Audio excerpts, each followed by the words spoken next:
music. That's what Lamont said. Yeah, music is a big part of everything because I think the drums and the beats and the lyrics carry messages that are so powerful. I have songs in the key of life right over my shoulder because I think, first of all, the liner notes in there The are liner notes are incredible. I'm trying to get on. Wait, is the YouTube? it's Oh, there it is. There it is. There it is. There go everybody. Y'all go back and get this piece because Professor Hunter just gave us a beautiful way to come in. That energy was powerful. So go. I'm sorry. You picked this sample the great. Yeah. So No, but it's energy. I've never talked to this young sister, but you have apparently. Yeah, no. So I would play the song, This River. There's a lot of songs that carry messages. And so my breaks are intentional, what I come back from break with, what I leave, because, we're subliminally messaging. And so we have to be consistent in that. It's not random. So I was trying to get her on the show forever. And because I'm like, who is this? Yes. Who is this? Woman from Botswana by way of Zambia, just amazing. And she is everything that I thought she was. Her music absolutely represents her consciousness. But what brought you to Sampa the Great?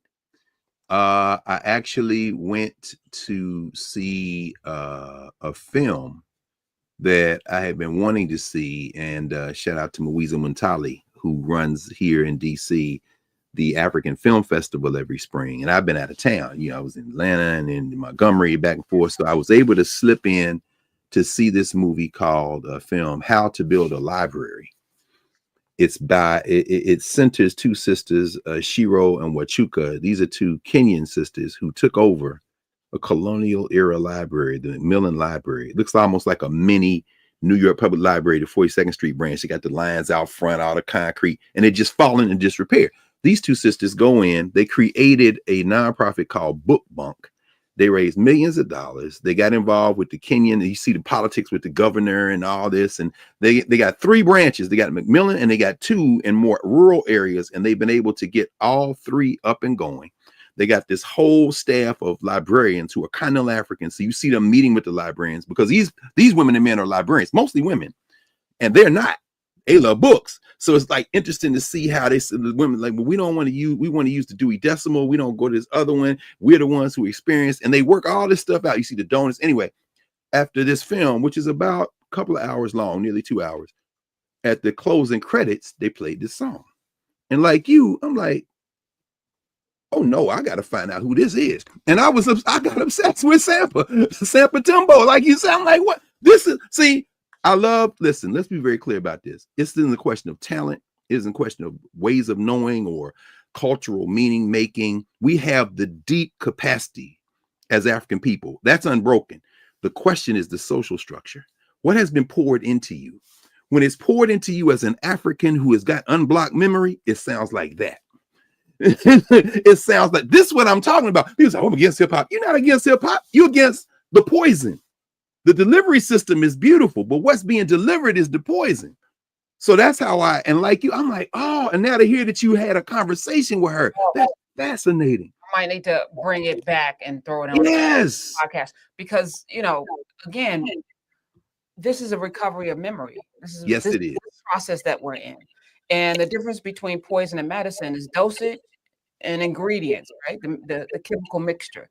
So you're right. The delivery system is not flawed. No. But then we have to be very careful about what we consume. I love the things lining up. It is so beautiful when she says the birds and the bees ain't got nothing on me. The whole thing is about female energy. And you know what's funny?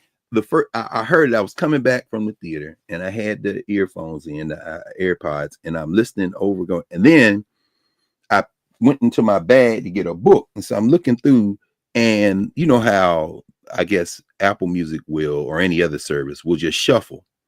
So it shuffled and I'm thinking it's going to be the next song in her track. And instead I heard somebody rapping and the music was cool. And then I heard Big Booty in a sundress. And I looked, it was Kendrick Lamar. I'm sorry, Travis. I'm sorry, Marlon. I'm sorry, friends. Let me tell you about how the ancestors send messages. That young brother is very talented, but let me be very clear about what you just said. The ingredient is off.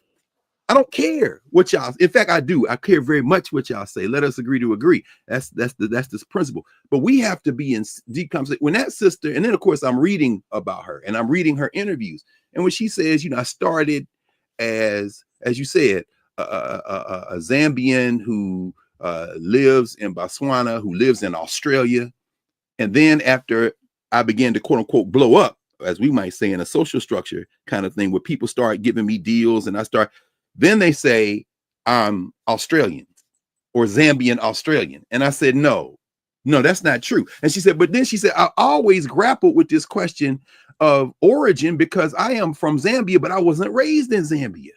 And so when she says that, she says, the goal isn't for me to come back and be like, guys, I'm Zambian, but it's about coming back and saying it with assurance. And I thought about us. Well, we're Americans. We ain't no look, we was raised here. Yes, you can embrace African American. We are African people. I know you're scared. I know you're worried about what other people gonna think. I know you're worried about that. But then this young person says, I mean, she's in her early 30s. That's say young to me, but she says, now it's about claiming fully my foundation and immersing myself with and working with my people. And when you see it, when they played that at the end, it was the perfect kind of tying of the bow to a long story of how these African women came home and said, we got to get this for our children. You see them meeting with the mothers. These mothers are in this magnificent library, and they ask them, when's the last time y'all been in here? Has anybody been in here? No hands go up. And then the mothers start talking about what they need for their children to go to school. And I thought about Aya. I thought about Aya Anelli and the Emma Johnson, Derigo Wari, the library she's building in Opobo. It's the same thing. And it's women. Ain't no men in this circle.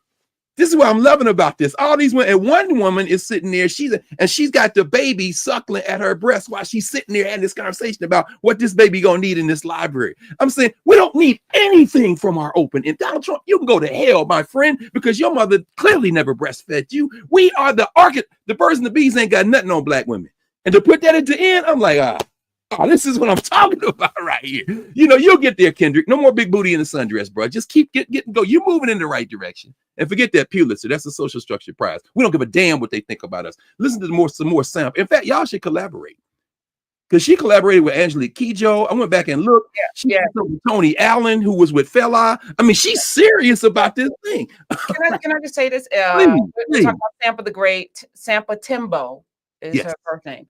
Yes. So for where we are today, being fire hosed with poison for the last 400 years, and being stripped down and picked apart, and having stuff stuffed into our psyche and into our spirits. Yes. Shaking that off as quickly as we have to be where we are right now, just me and you. No question. Me and you, the Nubians, yes, is a miracle. Or also a leaning into understanding how powerful the source code is. I cannot excoriate Kendrick Lamar because he is at least trying. I'm not excoriating. I'm holding to a standard. I refuse to not hold to a But standard. how do we hold? Like I'm struggling. I'm not struggling. I'm not struggling. I'm not struggling because you and I are very clear about what the standard should be. And but every day you're in the day. Well, who are you? It's like, how dare you tell? And people aren't willing to sit in their own mess for a minute to realize you're in mess. That needs you need to be brought up out of this thing, this vomit you're sitting in and eating from every day. Well, you got to know what it means to be clean. That's the problem. That's Tony Cade. That's Tony Cade and the Salt Eaters. Say more, please. Say more. No. I mean, you got to know. You just got to know. In fact, I'm not going anywhere. I'm just standing up for a minute. Let me see, because I keep all of Tony Cade Bambara up here on this top shelf. None of that went to storage. She's almost like a. You love her. You said if you had only two Tonys, it would be this Tony. Oh, no question. And the beautiful thing is, I don't have to pick because they were very good friends. But if I had to, it's got to be Tony Cade. This is the first edition. This is the Salt Eaters. This is a first edition, sir. Oh, I got a first edition. No, paperback up there too. That's the working copy. I don't take this one out. But it's the first line.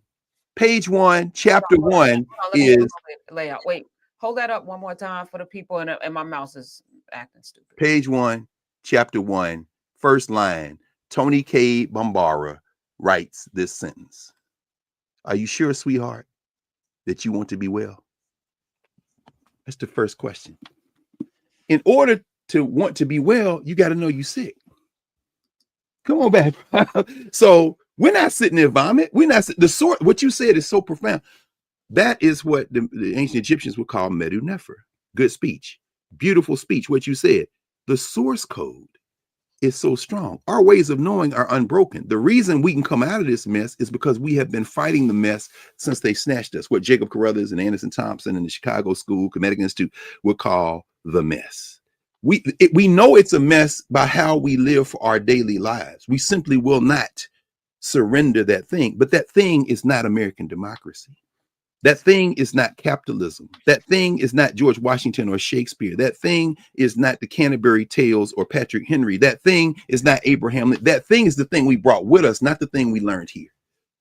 But now we don't know it's a mess because we've been assaulted so long that we see the things as two things, I think. One is disconnected.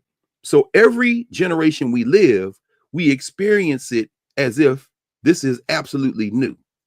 That's number one. So therefore, we think we're starting from scratch in terms of our experience. And that's how what allows them to continue to assault us, even as they fight hard. And I love Donald Trump for this. Thank you, my wayward son, because you're taking away all the pretenses. You're fighting for a thing that is absolutely headed for death. In fact, it has already been fatally wounded. It's going to die. But I understand your death rattle, son. I do understand it. And I embrace it. Because as your thing dies, the thing that gave birth to you will give birth to the next thing. And it's fine. It's a beautiful thing. So reading that executive order gave me a thrill. That the stuff he published yesterday, talking about the museums and all, we're going to talk about that in a minute, but I don't want to get into it right now. I'm just saying that when that's the first of the two things is we're born into an environment that we think is new. So we think this is either the first time we face this or unique. And in some ways it has some unique features. But when we connect together, we see that that's not true. And then the second thing, which is really the first thing, is that we don't connect.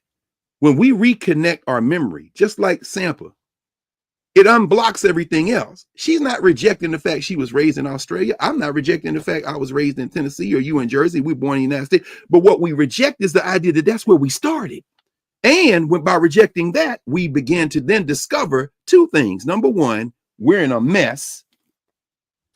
Number two, we can get out of the mess because the source code that has kept us here so long, we ain't even really used it yet. And that's why I don't excoriate Kendrick Lamar. I think the brother is brilliant and gifted. And I know why they gave him a Pulitzer. Why? Because you cannot allow us to reconnect our memory through the thing that is truly the thing. You got to keep focusing on the thing that is the diminished dimension, because that's what makes you happy. Induct them in the Rock and Roll Hall of Fame. Give them a Grammy. Give them an Oscar. What about the thing? Oh no, we can't give you the thing, because then we would recognize, you would know that we know. And then once you know that we know, it makes it easier for you to reconnect. But here's, I think, where we get to the real beauty of it. The minute we stop looking at those reward systems and focus on ourselves, that's when two things gonna happen. Number one, they're gonna give us every award in the book to try to keep it. But once they realize that don't happen, then we get to the fight. And that's what we're seeing right now. It's a beautiful thing. Let's go to the fight, because it's like fighting a baby. I to evoke Sunyata. She likes fighting babies. She likes fighting babies. Oh, so let me ask you, the library, because I'm so fascinated. You know, we're trying to do this thing, Dr. Yeah. Carr. Absolutely. We just went to see a movie, How to Build a Library. Can we get that film in Nubia? Can we connect with the director and the producer? Like, who did the film? That's a great question. All right, I'll do some homework, but it's How to Build, and is it in the theaters now? No, it's not. It just came out in 2025. Let me see if I can find. Look, I'm trying to swipe up on the computer with I can't do it. With the thing that's on the iPad. No, I have to. It's somebody King, Chris King, I think, is one of the directors. The other director is, here it is, Chris King and Maya Lekow, M-A-I-A, and then L-E-K-O-W, Maya Lekow. As I said, the two sisters, I looked at their website. Like I said, I mean, we all, supporting Aya with the Emma Johnson, Dorigo Warrior. And of course, she's here, Nubian, and I'm looking at this too, like, how are they raising this money? Y'all need to be in conversation with each other. These sisters need to talk, because Two are in East Africa, one's in West Africa, and this one in East Africa, those two in East Africa have support of the governor. And then they got caught up in the politics. They had a local sister who was in charge of education for the government. She got voted out of office. And the film also shows, remember when these Kenyan these Kenyan young people were in the streets by the millions protesting Ruto, the government. Remember when under the Biden administration, Ruto and them was going to step up and go into Haiti, and which we haven't talked about in a few months. But you see the students there because they're going to raise the taxes in Kenya, and they march past the library. It's a lesson. I'm sure you could talk to both those sisters because they are. But yeah, the directors are Chris King and Maya Lekow, Lekow. And I actually, you know what I'll do? I'll connect you with Moiza Muntali. He used to be at Trans Africa.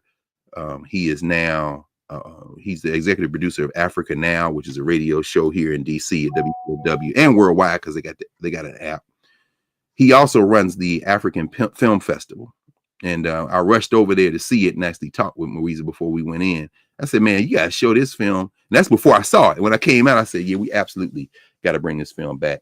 So yeah, I'm sure he can make that happen. I'm sure he can make that happen. Yeah. Before I pop off, I just want to ask you, I was listening to a lot of things, you know, will there be a constitutional convention? Will that, you know, every day on the airwaves, we are very intentional about letting people know what's going on, where we are, Project 2025. This happened as a result of this. This was not, even being on that app was not a mistake, because that was written in Project 2025 that they would put it in these spaces on purpose. I'm sure they tagged that journalist in on purpose. Oh, no question. Yes. So this is all by design. And in the midst of it, we're distracted. There's a lot of chaos, but we have to be reminded of what the real work is. So I just wanted to kind of center that today. Like, I know Reality Wars, I don't know what that title means, but you'll tell us. No, we started with it. We fighting over reality, and we have the reality. We saw it with their sister.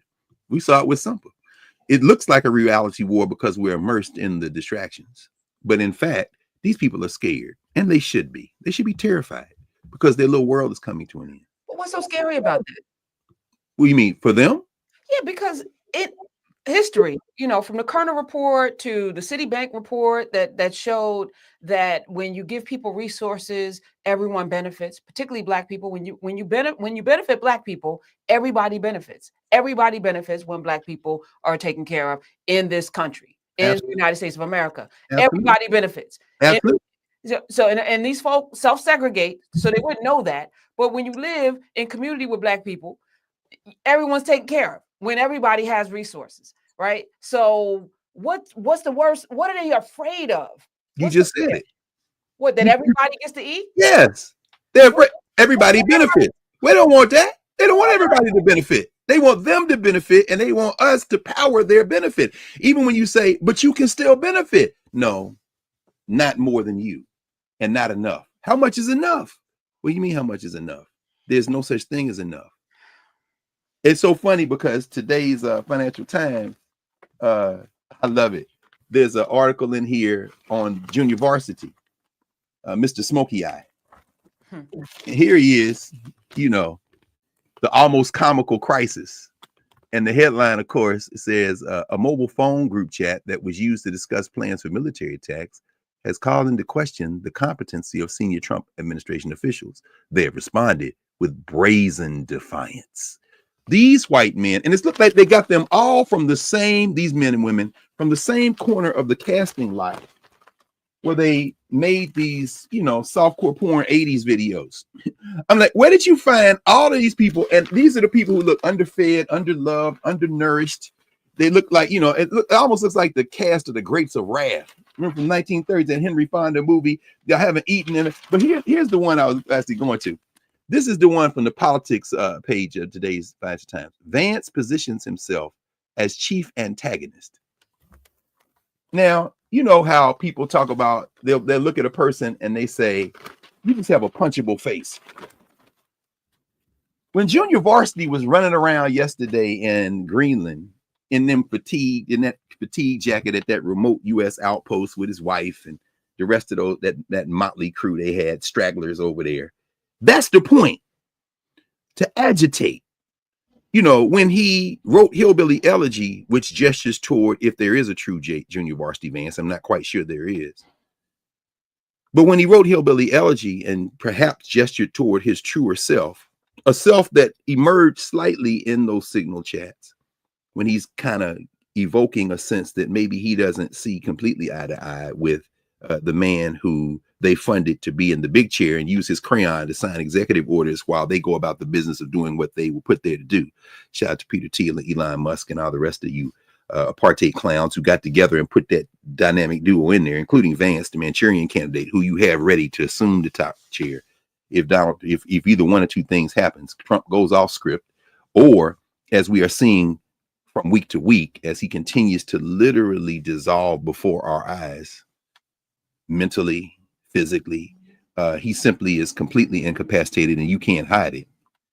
What you see is this idea that, there is no limit to their greed, to their avarice, to their aspiration, and the proposition that all of us could live, that all of us could benefit, that all of us could not only live, but live together, not only live together, but live as part of a larger global and cosmic ecosystem that has enough for everything, not just everyone as humans, but everything. That is a way of knowing. That is what they fear. That is what they hate. Not because they are hardwired to fear or hate. This isn't immutable, to use language that is often used in the law. We talk about immutable principles like race. They like to say that. Shout out to John Roberts, who has now torn up his federal bench and sits there crazy as Sonia Sotomayor tries to say, hey, sound the alarm. Roberts is like, But race is seen as an immutable characteristic in John Boy Roberts' world. But it is not. It is not an immutable characteristic. It has the force of reality because it is populated with the force of reality. But the thing that terrifies them isn't hardwired into their biology. Now, there are those who would say that it is, but I choose not to embrace that idea. I think that because everyone at some point traces back to Africa, that our species is better, because we know as Africans that we are better, and we are the foundation of every human who will ever walk on this ball or go anywhere else for that matter. So that descends from us, and I don't use the ordinal classifications that Jacob Carruthers warns us not to use, because that's what Europeans have done in his small pamphlet, Science and Oppression, ranking humanity. So while some would say that there has been evolution leading to white people through all the variations of bipedal bipedal mammals, and then you have Homo sapiens after Homo habilis and Homo erectus, and then you get to Homo sapiens, sapiens. Then we leave Africa, and they would look at themselves as the upgrade on the original, on the foundation, on us. White people would be the latest iteration of humanity, and of course, they're not being satisfied with that. They would then say, now let us integrate it with what comes out of our mind, which means robots, which means artificial intelligence, which means artificial general intelligence, which perhaps can be sentient or self-conscious, at which point we will be replaced. This is the warped fantasies of Europe that we find in everything from science fiction and movies, whether it be written or on movies, to the whole concepts that are animating the warped and dissolving mind of Elon Musk as he imagines replacing all of the workforce with robots while he's on his way to Mars in a robot body. But that is their ordinal classification. Things evolve. Now, I reject, at least resist, the opposite, the idea that no, it hasn't been an evolution, it has been a devolution. Meaning what? That in our form as it emerged in Africa, that has been the top of the possibilities of the human being as equipment. These flesh cases that we wear that encase our souls for a temporary moment. And then anything that comes after that becomes a departure from that perfect foundation. And the farther you get from that perfect foundation, the more likely you are to see a devolution. And that would put Europeans, being the last iteration of humanity to come out of Africa, as a devolution. as the devolved. And there's certainly a lot of people who would argue that. I mean, I think about Elijah Muhammad and the Nation of Islam, the ways of knowing, and the idea of Yaqub and the big head scientists creating white people, the Isle of Patmos, the rejection. I reject that too. So I don't look at it as evolution. I don't look at it as devolution in terms of the current apparatus we call Homo sapiens. What I do, however, recognize is that in the social structures, in the environments that we have encountered as a species, this last 10,000 years has been very revealing in terms of how humans adapt to our environment. And the last 1,000 years has been revelatory, has been revealing in terms of the possibilities and the limitations of how humans move through the world, how we govern ourselves, governance, how we imagine ourselves in reality, in the world, ways of knowing, how we adapt material conditions through our creative use of our environment, science and technology, how we create ways to celebrate, to reflect, to mourn, to not only grieve, but to be happy and to pass that on. Cultural meaning making, how we then remember those things from experience to experience to experience, which becomes the foundation of everything from the fairy tales to the libraries, for everything from the narratives that animate our minds when we learn them in elementary school to the nursery rhymes we are taught as children that we carry for the rest of our lives, movement and memory. I'd say that all of those things are shaped by the material conditions. In that regard, I'm a materialist.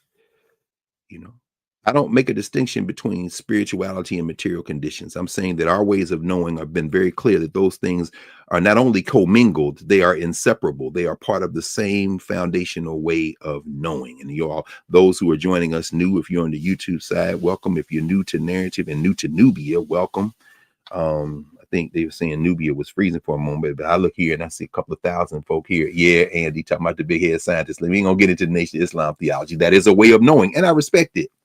Anybody want to joke on the Nation of Islam? I want y'all to go somewhere and listen to these straight Christian fashions in the Catholic orders that are so crazy to your hearing that you might say, what the hell? And then realize that Sam Alito and Pete Hegseth, the junior varsity Vance. Yeah. So before we jump on the Nation of Islam, spend a little time in the books, spend a little time doing a little study, and you realize that compared to some of this stuff that these people who are now running the federal government believe with their whole heart, Nation of Islam look like, man, yeah, I better go. I want to join the nation because these people over here crazy. So, and after all, we did get the mothership and the mother plane, rather, shout out to George Clinton in the iteration of it. But the point is this. I reject the idea that that's biological. Any of these things are biological. What I'm saying is that ultimately what we are talking about is a species that is part of an ecosystem, that is part of a universe of meaning that is all connected, and that there isn't an African way of knowing that doesn't A, acknowledge that, and B, act accordingly. So when you look at the ways of knowing of African people that emerged, the ones that we will now group by giving them titles connected to the languages that African people created, whether it be Yoruba and Ifa, whether it be the Akan, whether it be the concept of ancestors, whether you call them the Orisha, as you might call them in Ifa, or the Loa, as you might call them in Vodun, whether you might call them in Kadomble, something different, or Santeria, something different, or if you go to what is now Ghana and talk about the Abosun, you talk about our ancestors, or whatever you call those things, they are recognitions that we are united as beings in the world. And that the reality that we perceive, as Howard Thurman would say, is just a fraction of the reality that exists. And that we contain everything that has ever existed in the reality beyond which we can even imagine. As the joke would be said in the 60s that echoes down through the years to now, we're stardust. We're part of everything that has ever been created.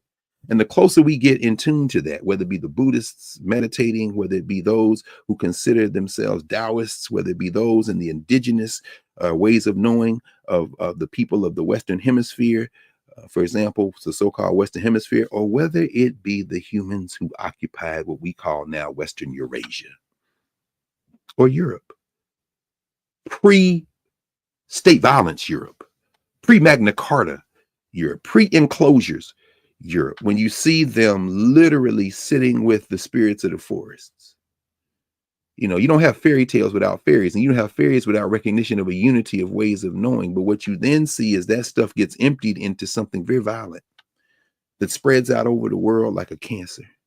And that cancer, the human organism, the natural organism, when you start talking about environmentalists, is rejecting that way of knowing. And it is the fear that is engendered by that way of knowing, that virus's recognition, that is about to be overwhelmed, that is feeding that fear and that fight. Let's use a metaphor that we're all familiar with. Remember the trilogy of films called The Matrix? You're looking at Agent Smith in the White House.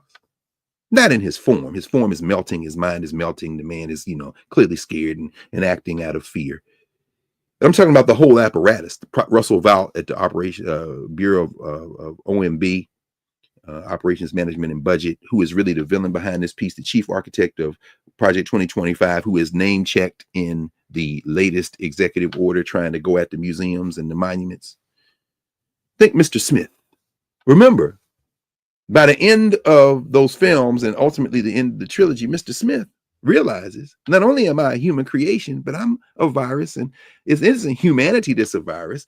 I am the upgrade. I am the Elon Musk fantasy. I am the AI. I am the sentient AI. I am the artificial general intelligence. I'm the next thing. And in order for me to survive, you must die. And wait, y'all get ready to kill me? Guess who the one is? The one ain't Neo. The one is Africans.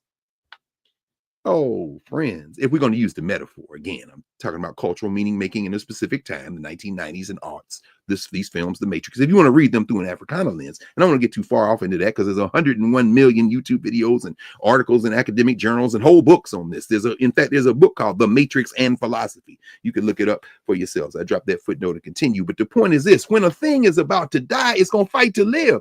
That's what we see right now, this virus. But the host is stronger than the virus. I'm sorry, Bobby Kennedy Jr. I don't agree with you, and no sane person agrees with you that the human organism can shake off all these things, because some of these things are combinations we have never seen before. So if you don't want to give your children measles vaccines, that's fine. But them 450 children and their families in Texas and other places in the United States want a word or not. Ignore Robert Kennedy Jr., who's hollowing out Health and Human Services because, so I want to, that caveat aside, the idea is that the human host, the global host, the reality host is stronger than this virus called white supremacy. It's stronger than this virus called white supremacy. This white nationalist movement in the United States, that it's overburdening its manipulation of the electorate. They won the election, however they won it. And as Greg Palast would say, voter suppression and disinformation. That's why Donald Trump is sitting in the White House. How they got there, we could talk about voting machines and change and stuff. We didn't even get to that granularity of detail. We know it was voter suppression. Why? Because the voter purge preceded any of that. Preceded early voting and voting on November the 5th. And disinformation, we are awash with disinformation. You saw perhaps yesterday that Elon Musk announced that his Twitter, his X, has been bought by his AIX or IX or whatever that formation is. Well, as his stock value in Tesla continues to go south, he got to do a little refinance, and that's what he does. It's all not real anyway. It's a proxy for something else. But my point is this, that they have overburdened the manipulation of the electorate through disinformation, through voter suppression. But now that they've captured the car, now that they have control of the executive branch of the federal apparatus, they're overburdening it. They're superheating it. They are going to break it because they're driving a car that goes maybe 100 miles an hour and they're driving 200 miles an hour and the engine going to seize up. That's the United States of America at this point. But as they overburden it, in order to dominate, or they think dominate, the executive branch of the federal government and the legislative branch, the MAGA Muppet, Mike Johnson, again, I guess if he were in the Grapes of Wrath, the black and white version of the film starring Henry Ford, he would be the little boy sitting on top of everybody's furniture, in the front of the covered wagon or of the truck with everybody's stuff. How you got grandma sitting there, and maybe that could be the Secretary of Wrestling, Linda McMahon. Then you got grandpa sitting there looking thin and emaciated with the 5 o'clock shadow. Maybe that's Junior Varsity Vance. Had to put a little eyeliner on Henry find. I think the Goads, I remember the book, but then the movie. And then maybe Mike Johnson's that little boy sitting there who hadn't eaten in a week. Just kind of, you know, with that kind of or lemon shaped head with the little ears and neatness. But at any rate, they've overburdened the manipulation of the electorate to dominate, they think, the executive branch and the compliant legislative branch, at least for this next 6 months. Because remember, this continuing resolution that they signed is only good until the fall. And that there are 3 special elections coming up. April the 1st in Florida, you got 2 congressional districts that they're worried enough about that Elon Musk then sent $10,000 a piece to those 2 to try to get a texting campaign going. And Donald Trump is now recording robocalls. This is Trump, vote for. Yeah, you're a little scared now because they won both those districts by huge, overwhelming majorities. But now they're not sure. Do you know where you could stop all this mess from being able to be implemented? Go out next week in Florida and flip those 2 seats. That's why they called another person, if this were the Grapes of Wrath, the movie, she would be the dumpy bride, the dumpy wannabe bride, the dumpy child bride, the dumpy kind of daughter sitting, you know, in the back of the truck, looking out as the dust begins to rise, as the truck begins to continue to motor its way through Oklahoma on the way to no jobs in California. That would be Elise Stefanczyk. Elise Stefanczyk she couldn't go to the United Nations. So she can't bring her unique blend of corn pone, Grapes of Wrath, Project 2025, white nationalist MAGA mentality. She can't bring it to the halls of the United Nations because they need her vote in Congress. They're scared. So Trump said, you can't go, Elise. Oh, but I already recorded my goodbye video, Paul. No. Put on your calico dress and go on back in there with your brother, Marga Matt. We need Mike and you in the Congress. Mike said he's lonely and we got to keep pushing toward California. So Elise got to go back to the House of Representatives. There are 2 seats in Florida that are up. One of them is the seat that was vacated by the same Waltz who was on those signal chats, who looped in the guy from the Atlantic, Goldberg, who looped him in. Waltz, he left the Congress to go over there with this confederation of white nationalists coming out of the executive branch. You could flip his seat. You could certainly flip the young girl lover Matt Gaetz' seat. His daddy's the one who got him in there in the first place. He wrote that name into Congress. And now there are 2 credible, 2 candidates who ain't running too black, apparently, but that ain't the point. You could chip that away. Now, that still doesn't save you from what they've done so far, because that was why the fight or non-fight over the continuing resolution to extend the budget all the way through to the fall was such a painful thing, with Chuck Schumer in the Senate, with Hakeem Jeffries in the House, and the House feeling betrayed, which they were, and Schumer saying this is better than the alternative, which I still kind of think is true, but still, that's up to debate. We could debate and discuss that, but the point is this: you can't do anything about that. But that 6-month window, imagine coming back in September and the House now doesn't have that even 3-vote majority for the white nationalists. Imagine that. And then imagine further that now they got to vote on all these things line by line: Medicare, Medicaid, Social Security, all this stuff now got to be voted on. Oh, it makes it untenable. And then what else? You're that much closer to 2026 when you then have the chance to overwhelm these white nationalists in the federal legislature, gerrymandering notwithstanding, and put enough people in. Forget, I'm not talking to the purists now.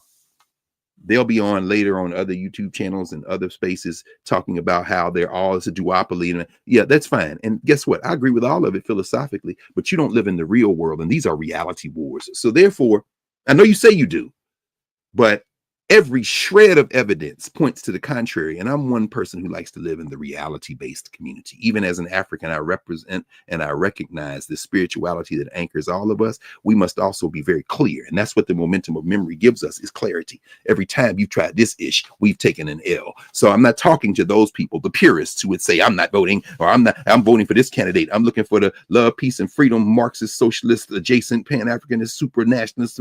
I'm voting for that person. And those 3 votes, yeah, Okay, that's fine. You do that. Because 90 million people stayed on the sideline in the last presidential election. If you can get a fraction of them, shout out to William Barber. If you can get a fraction of them, shout out to Gary Chambers in Louisiana, where there is a special election right now, including 3 referenda, or more than 3, actually, I think maybe 6 state constitution referendums that you should vote no on. Jeff Landry, the white nationalist governor of Louisiana right now, trying to push through with his white nationalists further control on a state that is at least a third black, probably closer to 40% African descent. And so I'm not talking to the purists now. I'm talking to the realists. We're in reality war. You could do something between now and September. In fact, you could do something between now and the end of next week when these special elections in Louisiana, when these elections in Florida will have taken place, to put the brake on them. And then next year, we overwhelm them in the legislature and roll back a great deal of this, because all this got to be renegotiated in September. Again, being in a moment blinds us to the connections between the moments. Oh my God, what we gonna do? What we gonna do? Oh man, Chuck Schumer's a sellout. We gotta fight. Okay, yeah, let's talk about that, but do it in the context of the time. Do it in the long view of memory. How did we handle this the last time we came to this brink? Don't allow these social structure formations to keep us on this hamster wheel. Think about it in the long context. The white nationalist movement in the United States now overburdening its manipulation of the electorate to, in their minds, dominate both the executive and the legislative branches. They become more emboldened because they're scared, and more chaotic because they're sloppy in this fear. In response to the growing opposition, there's a growing opposition that can be perceived. We know we oppose it in our hearts, but now it's beginning to link up in the courts. We saw the federal judges at the district level here in the District of Columbia over the last couple of days stop them from extorting these law firms. At least they didn't restore the security clearances, but a couple of these law firms are fighting back. I was at Howard University School of Law all day yesterday, and I'm going to talk more about that. My friend Sherilyn Eiffel launched her 14th Amendment Center. We're going to talk a lot about that today, in fact, in a moment. But over there, you can't avoid the conversation, because some of our students and many of the alum work in these big law, what they call big law in legal circles, big law firms. Sitting there talking with some of them, listening to them, and being in conversation with them yesterday, all day yesterday. After I left Sirius, I went over there and stayed over there till about 6 o'clock, listening to them in these conversations and participating in them while we were there. In fact, this news broke after we got off the air. You know, this time last week, Paul Weiss had bent the knee. Paul Weiss was not going to fight, but they're not the only law firm. Understand that this fight now continues. There are law firms that are fighting. The news broke yesterday mid-morning that 2 other law firms sued the Trump administration, and the judge has already ruled temporary restraining order. And we'll talk more about that as well. But the point I'm trying to make is that this white nationalist movement in the United States that is now overburdening the manipulation of its electorate, of the U.S. electorate, most of which has been sitting on the sidelines. Well, they try to dominate the executive branch. They're trying to dominate the legislative branch, but they're more emboldened, but they're also a lot more sloppy and chaotic, because now they see a rising opposition. The courts, the media, they're still sane washing. You look at the front page of the Financial Times, the Washington Post, you look at the front page of the New York Times or the Wall Street Journal, they're still sane watching, but there's a growing opposition. And the public, most importantly, the people, we're not putting up with this. Now, this movement, this white nationalist movement, backed by the billionaires and the millionaires, backed by the elite who are truly colorblind when it comes to the only thing they recognize, which is greed. Well, this movement is recognizing its increasing anxiety. So now they're really pushing the distractions, the controversial trips, like junior varsity, smarmy junior varsity, a parvenu, a hillbilly whose elegy is being written with every trip he takes and drops down in Greenland, while the people are like, what the hell are you doing here? Like a little open sore, him and his wife, and then they leave quickly. You know, these controversial trips. Pete Hegseth, I hope he didn't wear that stupid suit jacket he got with the American flag sewn in the silk lining. Hexeth over in Asia. You see the pictures, and they behind him looking inscrutable in face. He's looking around like what he is, the Fox News host. I guess in the Grapes of Wrath, we were casting this, since this is all this is. He didn't staff a cabinet Trump. He cast one. I guess if this were the 1930s and we were talking about this, instead of the 1980s, maybe HBO or Cinemax After Dark, some D-list softcore porn where he would be the kind of protagonist knocking at the door, the mailman at midnight, I suppose. I never saw any of those movies, but the point is that people think that this is the stupid plot. If this was the 1930s or 40s, they were making the Grapes of Wrath, he would be the earnest boyfriend, the one who is desperate and then trying to get a job, killed a man by mistake in the camp, in the squatter camp, before they got back in the car, and who's desperately trying to hide it, because then it will be revealed that he's not the earnest boyfriend, but in fact the villain. That might be Pete Hegseth. He's over in Asia now. They behind him like, okay, whatever. Read the papers, friend. Everybody forming up and creating workarounds around the United States. You know, the reserve currency is the dollar. Not for long. We got to figure out something else. The whole idea, we got to rearm. NATO already ramping up to rearm. And due to Canada saying, can we talk? Yeah, we in NATO. Okay, you can buy some stuff from us to help rearm. No problem. All the workarounds beginning. Call your shine bomb. Yeah, I talked to Trump. We're negotiating something very nice. That ain't only person I'm on the phone with, though. Why? Because you know how many cars the Japanese make in Mexico that are from Japanese factories? Come on, let's be clear. The United States, they already figuring out a ways to avoid the United States. In fact, the Financial Times has an article today in the op-ed page, which is saying that the smart thing now is to always diversify your portfolio, to not include the American companies, to not include the American investors. Why? Because that going forward is going to be the standard by which you give your clients financial advice. Don't put your eggs in the American basket the way you used to do before. So, you know, as they get more desperate, as they get more emboldened, but they still are, they're resorting to distractions, these controversial trips, these absurd executive orders, like the one we're going to talk about in a minute, and threats to impose tariffs.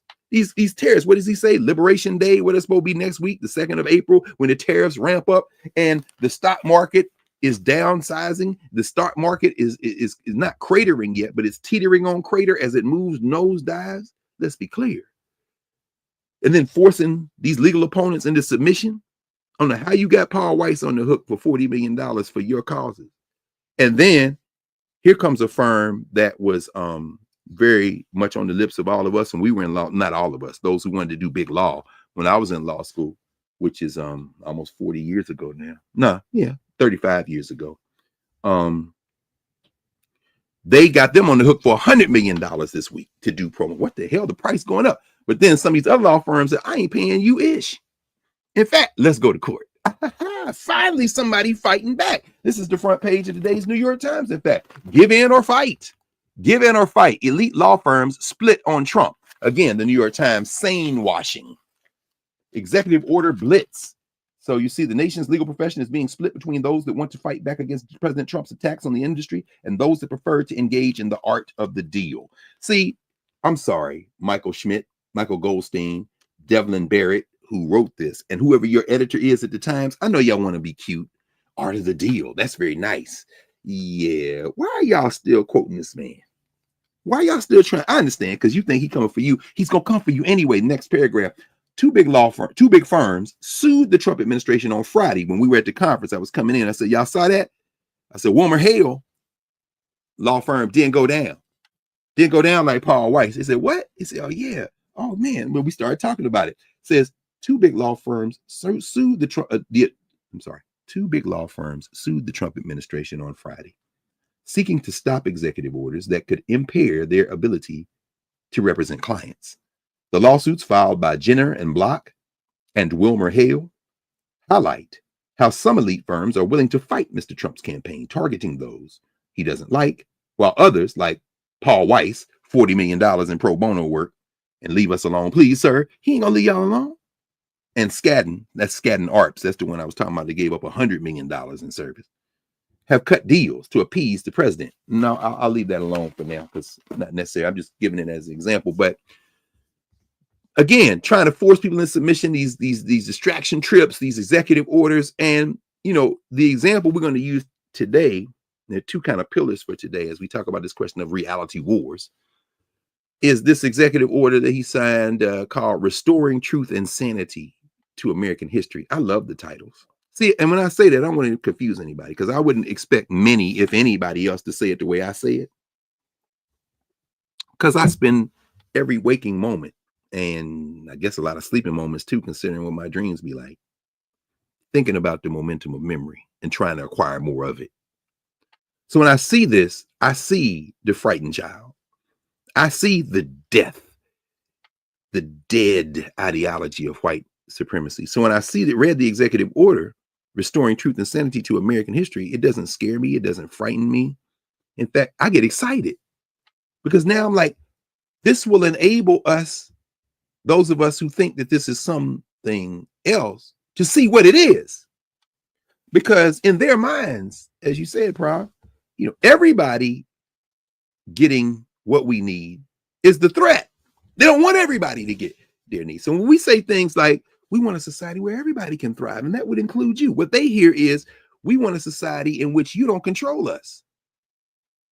And the only way to reverse engineer that, there are two ways. You can get people to open to our common humanity, and that takes a lot of effort, and it works as you move incrementally.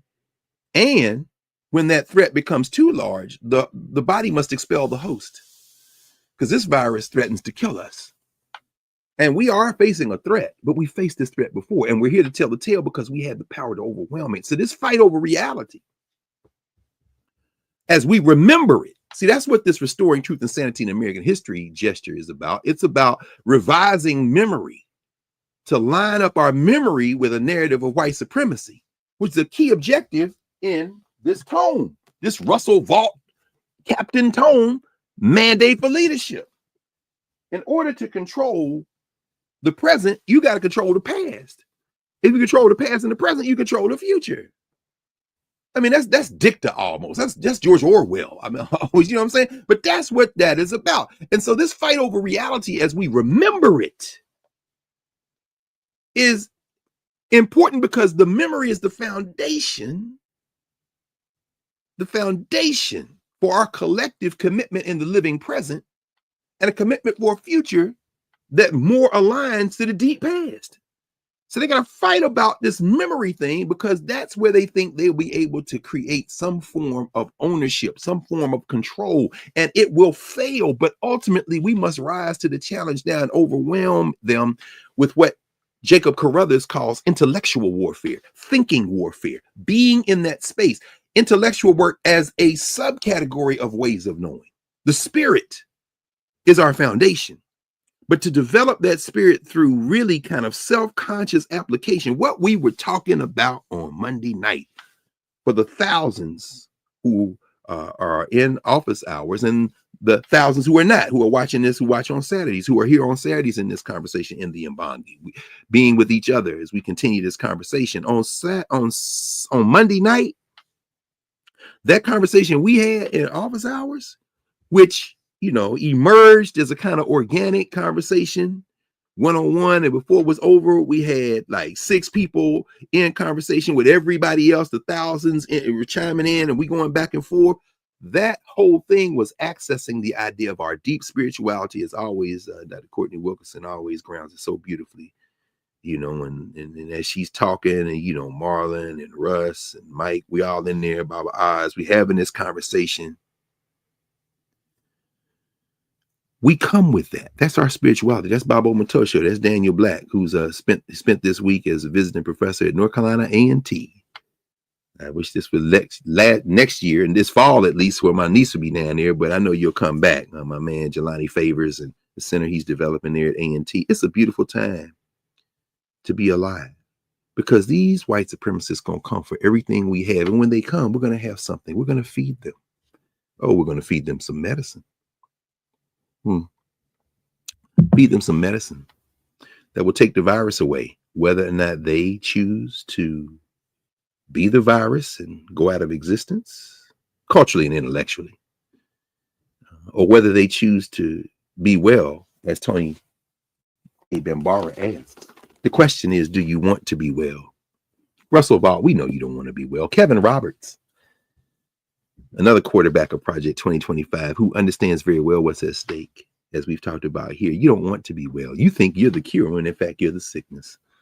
Oh, but you've underestimated the host that you've been feeding off now for the past 500 years, hardcore the last 250 in this settler crime called United States of America that you think you're going to be celebrating in 2026. But in fact, you might be weeping open tears, my little friend, because in fact, you are not the cure, but the virus. So we have to engage in this intellectual warfare as the foundation, as we were talking about Monday night, as we talk about every Monday in office hours, as we deepen our understanding of how we regain the momentum of memory by looking for those examples in our memory. It's crucial that we draw strength from our memory. That's why they fighting so hard to stop us from drawing strength. But this ain't just an African conversation. Oh, the overwhelming now. Yeah, I love these executive orders. With every executive order, you're getting us close to the point where we wake up and say, now let's fight. Let's be Wilmer Hale, not Paul Weiss. Let's be Jenner and Block and not Skadden Arps. We're going to see you in these streets. And then you're going to realize that it was our mind that came up with the idea of the street in the first place. And as you sit there cowering in fear, you might either devolve or evolve. But either way, you're going to be changed. It's crucial that we draw strength from the past by strengthening this understanding of the connections between the long view genealogy of our history, which includes as far back as we can go all the way up to the pulsing now. We will better navigate this current climate. We will, and we'll continue to work toward this eventual and sustainable condition we want. We say liberation, but liberation still evokes the notion of a condition in a social structure usage. Liberation from what? And liberation for what? And liberation to what? It is the to what that we want to restore in its fullness because we live it every day. We're breathing. We're in this space. For this time that we spend, for these minutes we spend every week in the open dialogue that's global, that is reinforced in our physical interaction with each other. You know, in the last 2 weeks, whether it be Montgomery, Alabama, or Atlanta, Georgia, whether it be Maryland, Delaware, Virginia, whether it be the District of Columbia, everywhere I go, I hear this conversation we're having with each other. It could be on the bus, it could be in the car, it could be in a classroom, it could be walking down the street. And I realize, wow, this momentum that we are building, that we have built, this foundation that we've established over the arc now of 5 years, this evoking from Professor Hunter saying, can I press record, to today? Oh, we have firmly set our feet on a foundation that was already there, and every day it echoes farther to people who are recognizing that we stand on a foundation. So in these moments, we are free. That's the destination that we're trying to get to. Now, the liberation struggle, the freedom struggle, all those words that we use as if they are somehow the destination, when in fact they are proxies for a means to an end, not a condition, but a means to an end. Those things are what we go through to recognize that we can not just do this individually, we can do it collectively. And that's what we are doing. Let's look at this Trump war.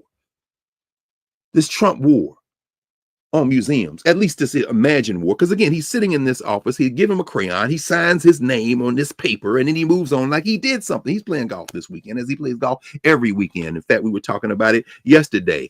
Some folks were late coming to the convening over at Howard Law School because they live in Northern Virginia, Southern Maryland, not Southern Maryland, right near Andrews Air Force Base. And they were saying that the traffic got stopped because they said, wait a minute, somebody's there. That's Trump going to play golf with your tax dollars. But there are two prongs to what these white nationalists are doing. Steal your money and direct it to their ideological agenda and to their rich owners. That's the major objective. But at the federal level, that means, you see the executive orders. The I'm the king executive orders. John Boy Roberts now fretting because now they want to attack judges. The MAGA Muppet jumping down off his perch from the front of the truck in the Grapes of Wrath to come and vomit out that he is somehow going to say, well, we can close the courts. We can defund them. They seem to forget that judges, we can close the judges. Okay, here's a thought. Take these little headphones that you put on children when they riding, we'll update the Grapes of Wrath for this metaphor. And here's an iPad. Now you watch this. Watch yourself on Sesame Street. Rubber ducky, you're the one. Yeah, you do that because that's who you are. You was on the back bench in Louisiana, your congressional district, where 53% of the people in your district qualify for public assistance in the form of Medicare, Medicaid, Affordable Care Act, and you in the Congress with a new blow-dried haircut, as if you can cover up that grapes of wrath face, saying we're going to define the carts because you're getting your orders from the White House. And those I'm the king executive orders, we can rob you of that speakership, flip them 2 districts in Florida next week, y'all. Oh, Stefanczyk maybe can't help them then. Daughter, go back and sit in the back of the truck on the grapes of wrath. You can't help them if we get off the bench and get in the game. You was on the back bench, Mike. So at the federal level, stealing your money and directed to these other people's ideological agenda and the rich people, you know, at the federal level, the executive orders gesture toward it. And you see Roberts pushing back a little, but Sotomayor really pushing back. And then at the state level, they take your tax money from funded projects, things that Congress already appropriated, things that sure Schumer should have fought. But what could he do at the House of Representatives? He could have let them shut it down, at which point they even accelerated. Now the courts maybe get taken out because, well, what can we do? You literally shut down the government and extended this damn imperial presidency that the Supreme Court apparently handed him. We're going to talk about that too, because they talked about that very interestingly yesterday at the 14th Amendment symposium. But the idea then at the state level, they're going to take your money without any objection from a Congress that has a slim majority that allows them to write it in a way to say, yeah, they can spend it even though we appropriated it another way. At the state level, they want to have this money that was already been allocated, reallocated by the executive. But we got to flip that house. And at the local, the individual, at the private level, targeted terror, like these deportations. You want to deport people. Even if it won't hold up in court, you've gotten the headline now. Now you've moved on. That would be the feckless little Marco, this little punk out of Florida by way of Cuba, you know, deporting people, revoking visas by the hundreds, canceling visas, and then going into universities and threatening people, whether it be Columbia, another place, you know, threatening them. But they're being fought in court right now. But meanwhile, you done taken people from Tufts, you've taken people from Columbia and sent them to Louisiana because you want to scare the shit out of people. And where's the bar? They were talking about this yesterday. One of the presenters at the Reimagining American Democracy. This is the program, Reimagining American Democracy, the 14th Amendment Center. It's the inaugural symposium. It was yesterday all day at Howard University. This is actually Sherrilyn Ifill's friend, Glenn Ligon, his piece of art, America, America, that he allowed her to use for the cover of this. And my friend Sherrilyn Ifill, let me show you. Y'all know Sherrilyn Ifill, but I'm going to show you a picture right there. There's Sherrilyn right there. She's the director of the 14th Amendment and the Vernon Jordan Jr. Distinguished Professor of Civil Rights at Howard. She at one time was the president and director counsel of the NAACP Legal Defense Fund. When I met Sherrilyn, she was a young attorney at LDF in the summer of 1989. I was a clerk, summer clerk, second year law school at Ohio State.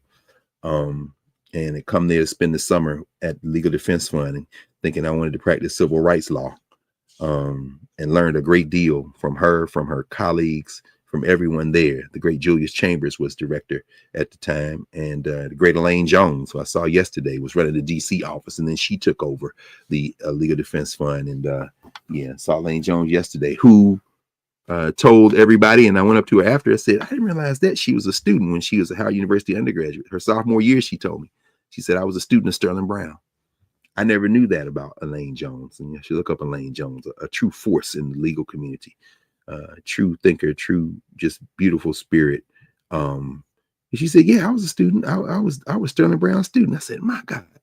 I was trying to think if I had met any other students of Sterling Brown. And I realized after that I have, but it was just interesting because all these years, obviously, and I never knew that about Elaine Jones. But at any rate, there was a presenter who talked about the fact that the bar, by the bar, I mean the lawyers who practice law in this country, the bar writ large, has not pushed back the way they should. In fact, I want to say it might have been my friend Tiffany Brewer, who is a professor at Howard University School of Law, on the final panel of the day, which was the role of institutions in democracy. I want to say it was her. Who said that. I don't think it was Aaron Haynes. The last panel was Aaron Haynes, who was the editor of the 19th, with one of the media platforms that we have here in the country. Malika Sarr, was on that panel as well, who is at Brown University as a senior fellow on human rights law. She does a lot around law and technology. She was talking about that. She's worked at one time at both Google and YouTube. Head of human rights at one time. They had an office of human rights at YouTube. You can imagine she was the head of that. And then she was senior counsel on civil and human rights at Google. Even as these huge corporations shift because profit is their means to an end. And actually, Lisa Fairfax, Professor Fairfax, who's at the University of Pennsylvania, who co-directs the Institute for Law and Economics, also the spouse of Roger Fairfax, my man Roger Fairfax, who was the new dean at Howard University School of Law. Lisa Fairfax made this point yesterday. She said, I want to disabuse folk. There may be some people in here who aren't lawyers, who aren't in legal education, who may not know this, but let me be very clear about this. Corporations don't exist exclusively for profit. And that profit isn't translated exclusively into making the most money, maximizing profits. So when you hear people say, corporations has a duty to its shareholders to make the most profit, she says, that's not accurate. That's not correct factually. And she walked through, I'm like, wow. She says, corporations can have a whole lot of objectives. And so, I mean, this is the kind of conversation we have to begin to understand that the things we repeat because we think we know, we haven't studied it. And so maybe it was Tiffany Brewer, Professor Brewer, who made the point yesterday that the bar hasn't fought back the way it needs to fight back to. So this idea then, while these prongs steal your money, number one, and redirect it to their ideological agenda and to the agenda of their rich owners. Those are the two prongs. Steal it and then redirect it. The federal level, the executive orders, with the complicity of the legislative branch, collapsing two of the three branches of the government into one, and then attacking the third branch if they don't come along. MAGA Mike, I'm going to defund the courts. I'm going to close the courts. Rubber ducky. The state level, take your tax money that's been allocated to the states with funded projects and then redirect that with complicity of the Congress, because that's what's in that continuing resolution that allow them to do that over the arc of the next few months. And if they had shut down the governments, they would have been able to do it even quicker as they hollow out the bureaucracy. One of the congressmen yesterday called Social Security, recorded it, and then posted it. And you heard them say, you have a 2-hour wait time, and then hung up on him because they're getting rid of the call centers, all that kind of thing. And of course, as I said on the radio, I think it was Wednesday, Financial Times had a long article on how this rural district in Louisiana, MAGA Mike's district, has a hospital, Our Lady of Angels or something like that, that is getting ready, that will close.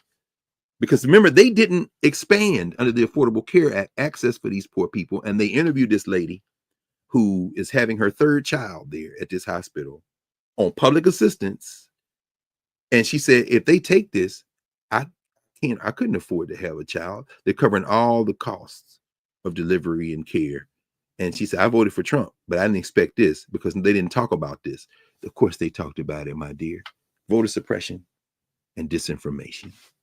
What you were watching didn't talk about it because the rich owners and the ideologues needed you to go in there and offer your vote to a man who absolutely has contempt for you, who's playing golf with our tax money, since you ain't giving no tax money, since you don't have a job that makes enough money to take taxes out of.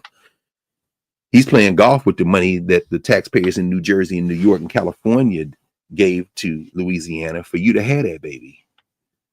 But when you went in the voting booth, somebody lied to you. And I have sympathy for you, but at this point, sympathy is not enough for me to have to you. My way of knowing requires correction. And so it's going to be a little painful for you at this point, unless we can pull you out of the fire. And I'm all for pulling you out of the fire, but not at my expense. But we'll continue with this. So, at the local, federal level, the state level, then the local level, you target with the terror. You smash the opposition if you can. The bar has been largely silent. Firms bent the knee, not Jenner and Block, not Wilmer Hale, not Perkins Cole, not even over 400 alumni, meaning former employees at Skadden Arps. When they made the $100 million deal a couple of days ago, over 400 people so far have signed a letter saying to them, don't do that. So there's battle inside even these organizations. And then this executive order, restoring truth and sanity to American history, that targets Independence National Park, the Smithsonian American Art Museum, the News, Smithsonian American Women's History Museum, the National Museum of African American History and Culture. When they, in the executive order, if you read the executive order, look at the first section. They say, you know, we're going to restore truth and sanity to American history. And in Independence National Park, they got park rangers interpreting the site based on their identity. That's a lie. Now, as somebody who participated in the reality war on the ground in the early 2000s, late 90s, early 2000s, and we've talked about this in class. You can go back into our archive and look at that conversation we had about the emergence of Africans in Philadelphia who came and protested at Independence Hall, the old Pennsylvania State House, to restore to the memory of that site and for public memory the Africans who were captives there and those who escaped, like Hercules, the cook for the Washingtons, like Ona Judge, captive of Martha Washington, who escaped. Now their story is told prominently, as you all know, because remember we did in class from behind Pennsylvania State House, behind Old Independence Hall one time. May 19th, a couple of years ago, for the Malcolm X Symposium, I was up there, and I talked about this a little bit a couple of weeks ago, but you all remember that that whole space has been transformed, and across the street, the Constitutional Center has everybody in it, even as you can't displace the criminal enterprise. Never forget George Washington, James Madison, Thomas Jefferson, James Monroe, later, a little bit later, fifth president. But if you come back to the whole idea that many of those Europeans who signed that Declaration of Independence had us captive. They were our enemy. They remain our enemies. They are fleeing felons, not founding fathers, as Alton Maddox would call them, fleeing felons from the system they came from, England, to the United States of America. But that whole story has been written now to include the other people who were there.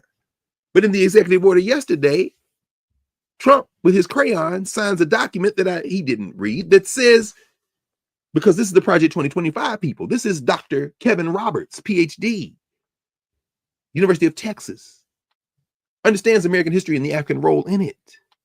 This is Kevin Roberts, who, when asked about what was going to happen if they won the election, said there will be a revolution. And they said, will it be bloody? And he says on television, it won't be bloody if the left doesn't allow it to be, as long as they don't get violent. We won't get violent, because by then we'll have the Pentagon, and this is exactly what Professor Hunter said. They told you exactly what they're going to do, and they bragged about it. And then through voter suppression and disinformation, they were able to capture for a moment the federal apparatus, and they're doing exactly what they said they would do. And then this executive order that he signed a couple of days ago, yesterday actually, this restoring truth and sanity to American history 2 days ago, Trump says, you know, Independence National Historical Park is not telling the truth. Of course, they're much closer.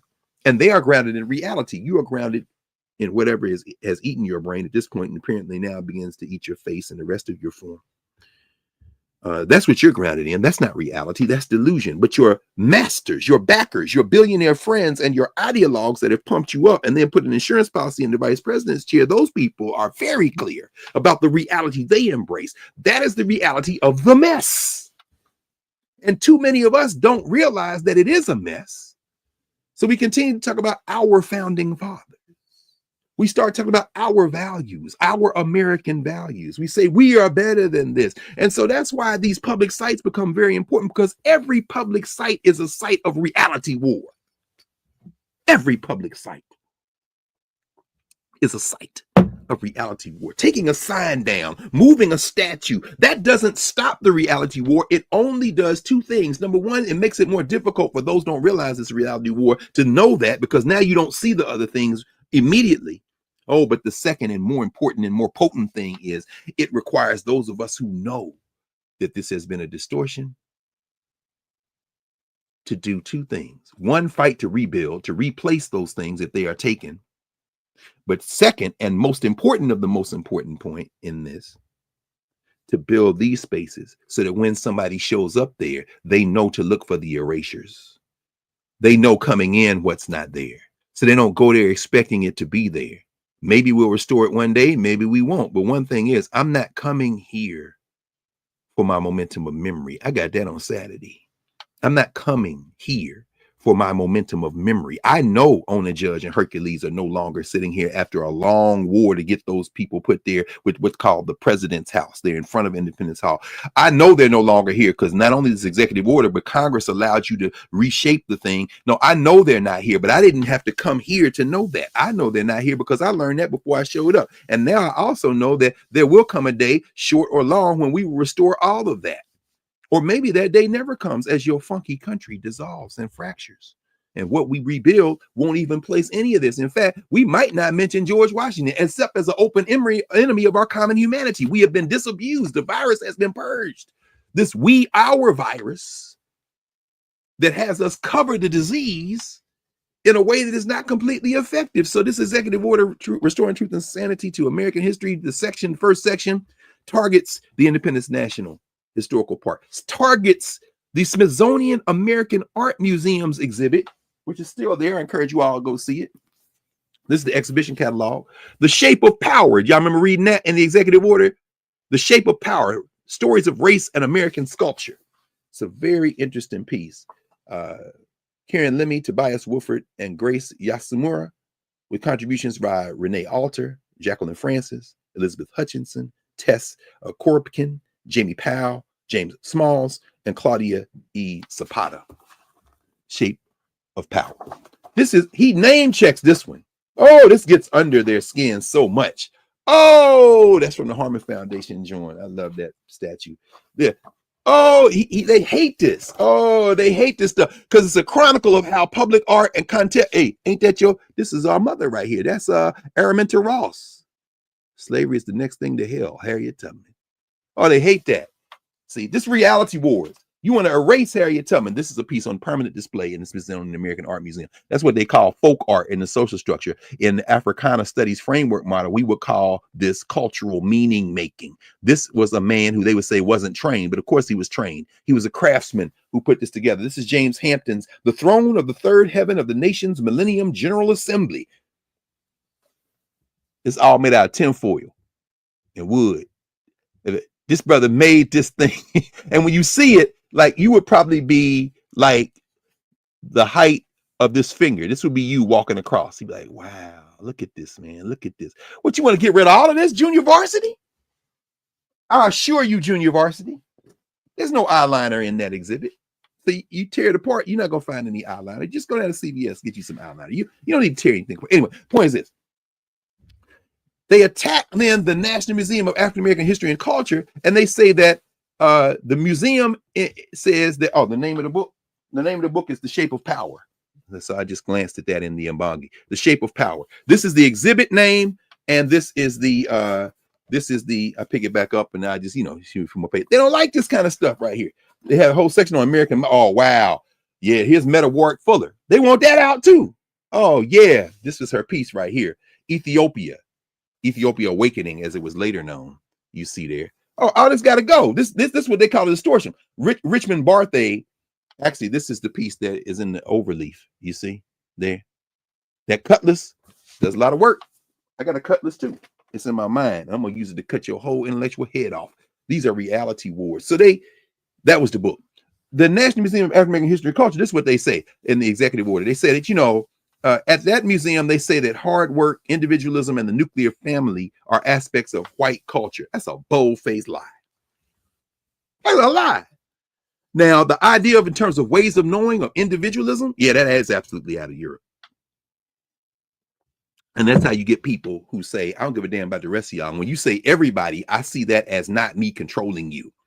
That way of knowing, yeah, you can claim that, orange fella. You claim that orange or Ancient Orange, the smoky eye, and take all the rest of your friends with you. Take you to Secretary Raslin and her former employee, at least ideologically, the Congresswoman out of Georgia, who now they thinking might run for Senate against John Ossoff, Jerry Lawler.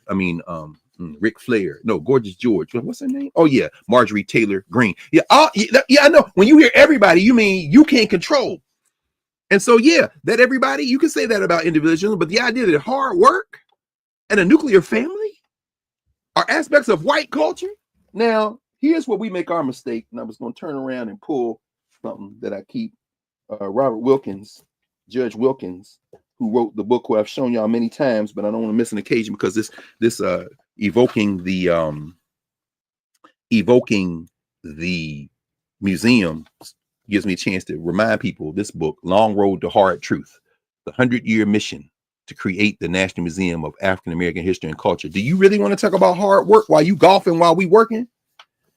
This ain't really work. It is work. It's absolutely work, but it's also a pleasure while you out there cheating on your golf game at one of your clubs, one of your private clubs that my tax dollars are now subsidizing by the tune of $5 million a weekend or whatever, as you continue to steal, as you selling everything from Teslas to fake meme coins or whatever the hell that is from the place that our tax dollars play, that you keep the light on and sleep in the bed and to have somebody pick up your nasty drawers. And where's your wife? Ain't seen Melania since. Anyway, the point is this: all that stuff that's being publicly subsidized, and you want to talk about hard work? You got the nerve to put your crayon on a worthless ass piece of paper and tell us about some hard work is a white value?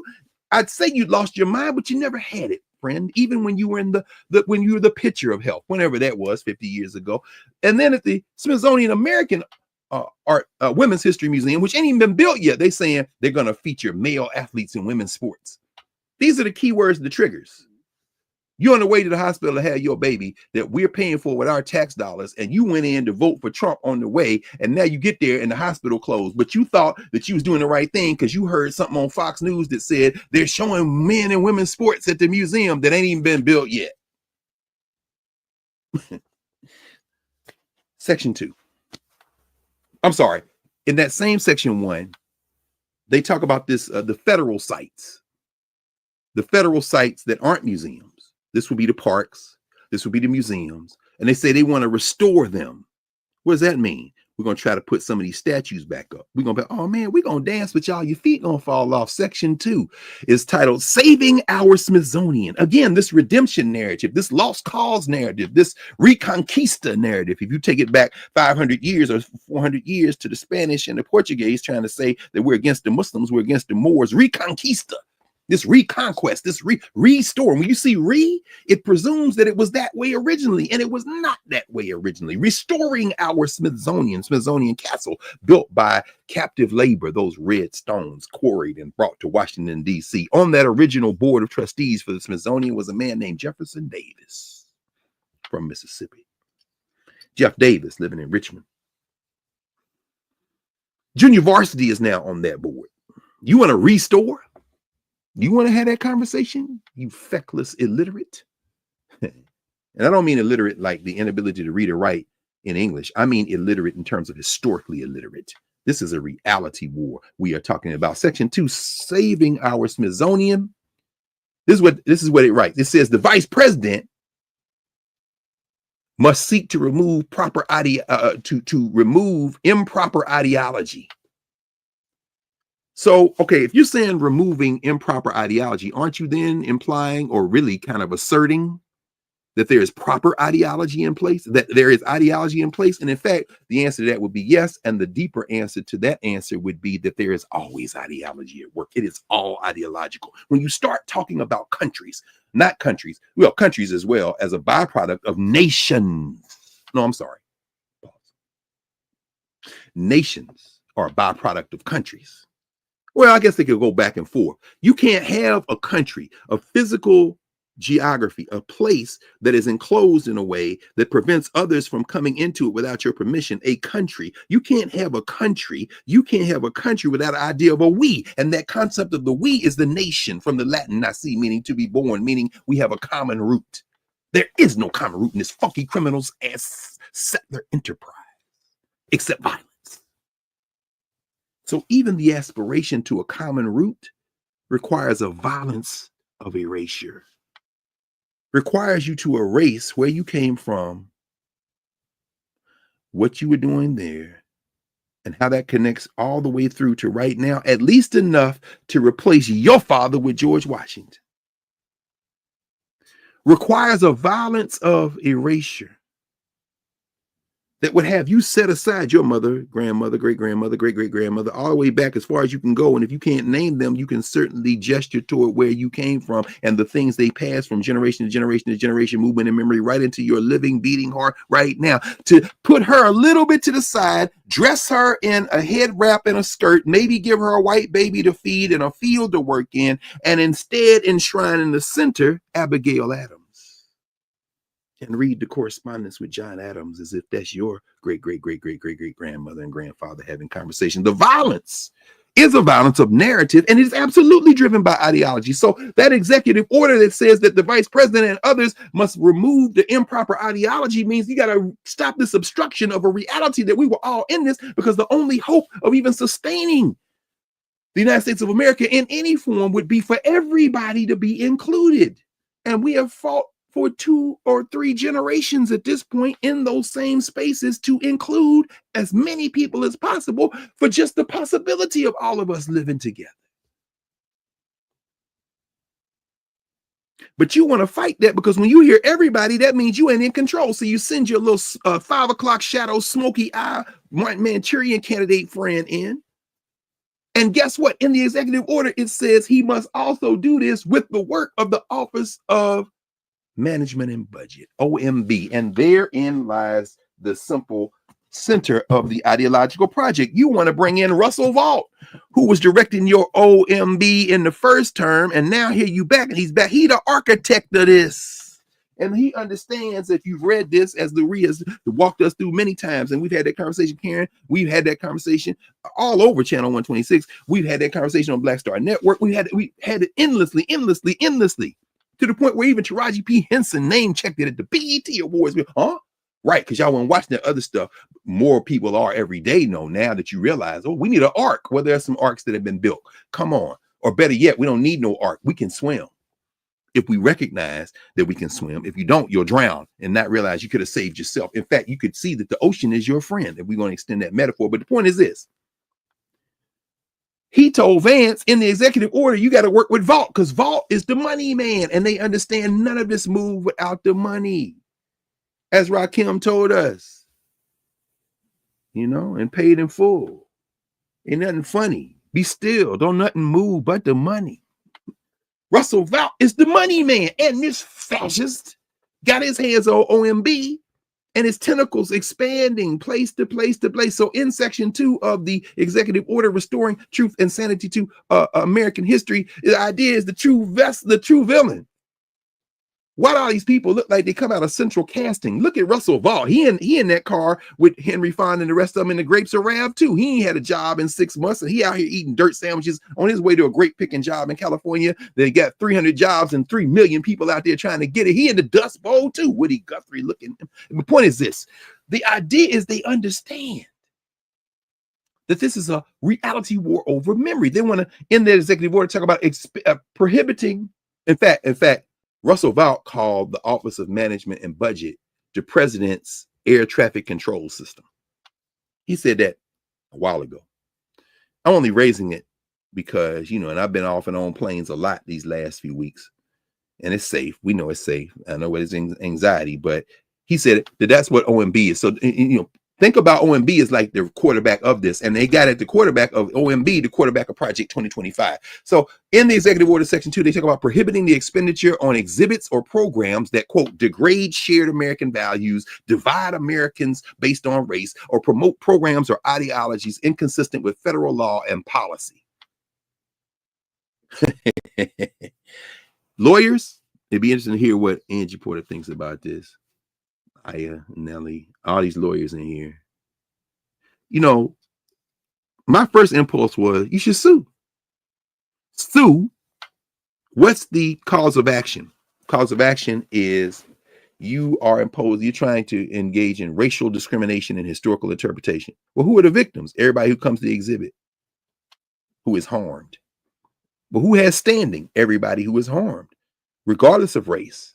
Now, I know that's an expansive reading of the 14th Amendment. I'm going to talk about the 14th Amendment in a symposium in a moment, then we're going to close it up. But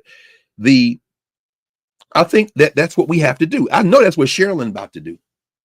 All of us who want to help her in that work, everybody was assembled there yesterday, everybody who's going to join that work of the 14th Amendment, Center at Howard University School of Law. Oh my God, this is an exciting time because we have an opportunity now to stop shrinking. No, we're better than that. I'm not talking about America. I'm talking about us. Who is us? Well, you're going to have to make that decision for yourself. Common humanity will be the thing that brings us together. But the foundation of that common humanity for me is African. I am an African in this space. I'm like Sampa.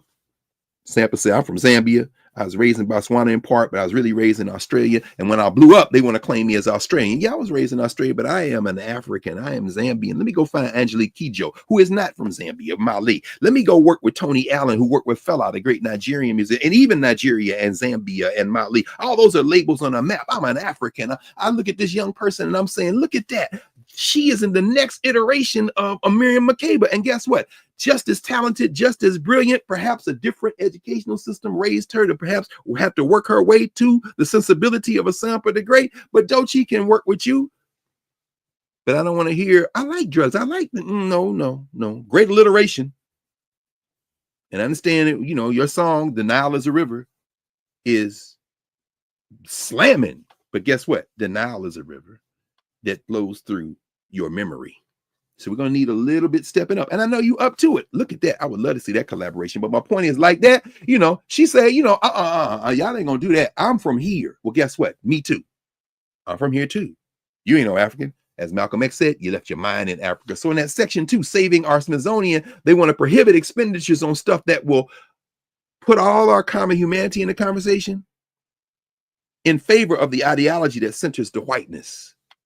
So we got to sue. You got a cause of action. You got standing. And if they say no, you sue again. If they say no, you sue again. That's the intellectual warfare, but that should be in the social structure. That's not governance logic. The governance logic is how you approach the social structure engagement. Remember, in our African States framework, social structure question asks, who are Africans to other people? The governance question asks, who are Africans to each other? So the lawsuits and the battling and the going to special elections to win back Congress and to stop the funding by getting back to Congress and by going to court, all that social structure engagement. We're outwardly engaging, and we have to at the same time restore our memory of how we move with our governance logic. Because one of the things they put in section 2 is to go after the Smithsonian Board of Regents. Now they can only do that with Congress. So if the MAGA Muppet is still in charge of Congress, you know who's going to be sitting on the Smithsonian Board? Name whatever degenerate you can think of in American popular culture, they're going to be on their board. And I live at the Smithsonian's when I have time to be able to get down there. I work down there. I'm in and out. I know a lot of the people, mostly people who check the bags and who work in the bookstores. But I'm telling you right now, that's not true. A lot of people who work in other formations as well. I told y'all almost a month ago, sitting just for a few minutes in conversation with the secretary of the Smithsonian Institution, Dr. Lonnie Bunch. The good brother Lonnie Bunch. You don't think they're coming for him? Junior Varsity's smoky eye ass already on the board. Section 3 of the executive order is restoring Independence Hall. See, July 4, 2026, they're going to mark the 250th anniversary of this criminal enterprise, formally. This is called the United States of America, and they want to restore Independence Hall. In my mind, you know, I'm thinking they want to get rid of the president's house. They want to get rid of all them black people who are now up on the videos. Remember, I showed y'all some of that stuff. I put it out on social media. If you've been there, you know exactly what I'm talking about. Right on Market Street, where we was protesting for years. Shout out to my man, Brother Mike, our attorney, warrior attorney, as he says there in Philadelphia, Pennsylvania, and the Avenging the Ancestors Coalition attack, Avenging the Ancestors Coalition, who led in that work. But guess what? Trump is absolutely right to do all of this. I embrace it. Because if we don't fight him, we are absolutely wrong to do anything but stand and fight toe to toe, except we got toes and he really don't have no toe. Pap, all your toes fell off your face, off your feet. Bro, you don't understand. You ain't got no army. You got a few people. But those people are scared. They can't even have their baby because you're going to close their hospital. At some point, they're going to stop voting for you. But we can't wait on that, and we can't center that as the only thing we're doing. That is a social structure fight. And to get those 90 million people off the bench who were eligible to vote in this last election and did not vote, as I told you, our brother Randall Markham and all the folks who are now at the Howard University Alumni Association of Atlanta, and God bless all of y'all, my sister Karen Shropshire and all of their folks who were there.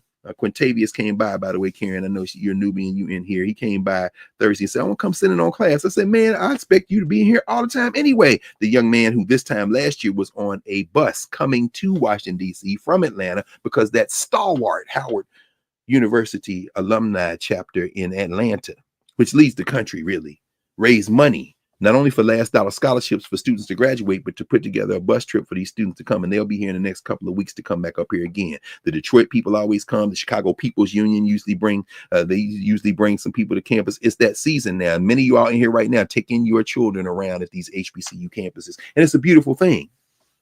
You shut down DEIU, you shut down DEI, University of Michigan, no problem. When them ball players realize that they no longer want to play for you, they'll go play for Ohio State maybe, but Ohio State shut down DEI too. Oh, well, what the hell? Well, maybe we'll go play for North Carolina A&T. Maybe we'll go play for Howard. Who knows?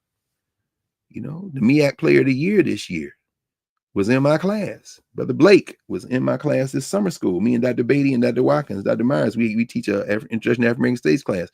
This young man won Rookie of the Year for the Mideastern Athletic Conference and Player of the Year. And now he's entered the transfer portal. He says, I'm still open to coming to Howard. Maybe he'll stay, maybe he won't. Maybe Blake will stay, maybe he won't. But the point is this.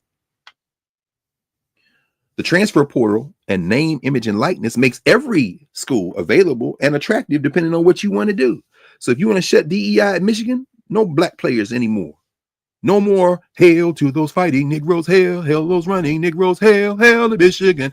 I'm out. I'm going to play for Grambling because I ain't going to be there but a year anyway. And then maybe I'll transfer to Jackson State, which would be heresy in the Southwestern Athletic Conference. But, you know, or maybe I'll go play for Tennessee State, but they just lost Eddie George. He went to Bowling Green State University to play, to be the football coach. Yeah, but look who they replaced him with, Reggie Barlow. Coach Barlow, who coached here the DC Defenders in the professional league, XFL, but who was coached in several professional football leagues, who is all-time member of the SWAC Hall of Fame coming out of Alabama State University, and who is a hell of a coach. He's not a head coach at Tennessee State University. He was an 9-year pro in the NFL. So he don't have the flash of Eddie George, but I tell you what he does is he has a winning record as a football coach everywhere he's been, including the pro ranks, and he's coming here and he's putting a squad together. Remember that white dude, Greg Williams, the head coach who then went to the Saints, and they had Bounty Gate. He's going to be the defensive coordinator at Tennessee State University. Maybe they leave Michigan and Ohio State and come play for Mama alma mater. You are welcome to repurpose the words of Suge Knight, come to death row. Except let's repurpose it. Come to life row. Come to life row now. I'm not mad at Deion Sanders. God bless him. You missed your moment, bro. You're going to make more money than God. Your son going to make more money than God. God bless you all. God bless you in the name of Jesus, as you might say, but you missed your moment. You could have been the leader. Imagine if Sanders had never left Jackson State and Trump been elected and all this garbage was coming down. You know how many of them boys would have gone playing for Deion Sanders at Jackson State, but that's okay, bro, because you did do a thing, and we're proud of you for doing it. And shout out to my man, Walter Kimbrough, who I saw a couple of weeks ago, president of Talladega, because you know there are HBCUs like Talladega in Alabama. There are HBCUs like Stillman, which I believe is the one where Deion Sanders got his degree from. In other words, the black institutions will be there. And some of these coaches, maybe we don't need to name. Maybe we need somebody like a Reggie Barlow who played on that same field as you played, but people don't know like that, but who also can get that same network and do what needs to be done. So as we think about this, then Trump is absolutely right to wage this war, but we would be wrong if we don't do anything but stand and fight against it. The National Museum of African American History and Culture did its best to include all of us.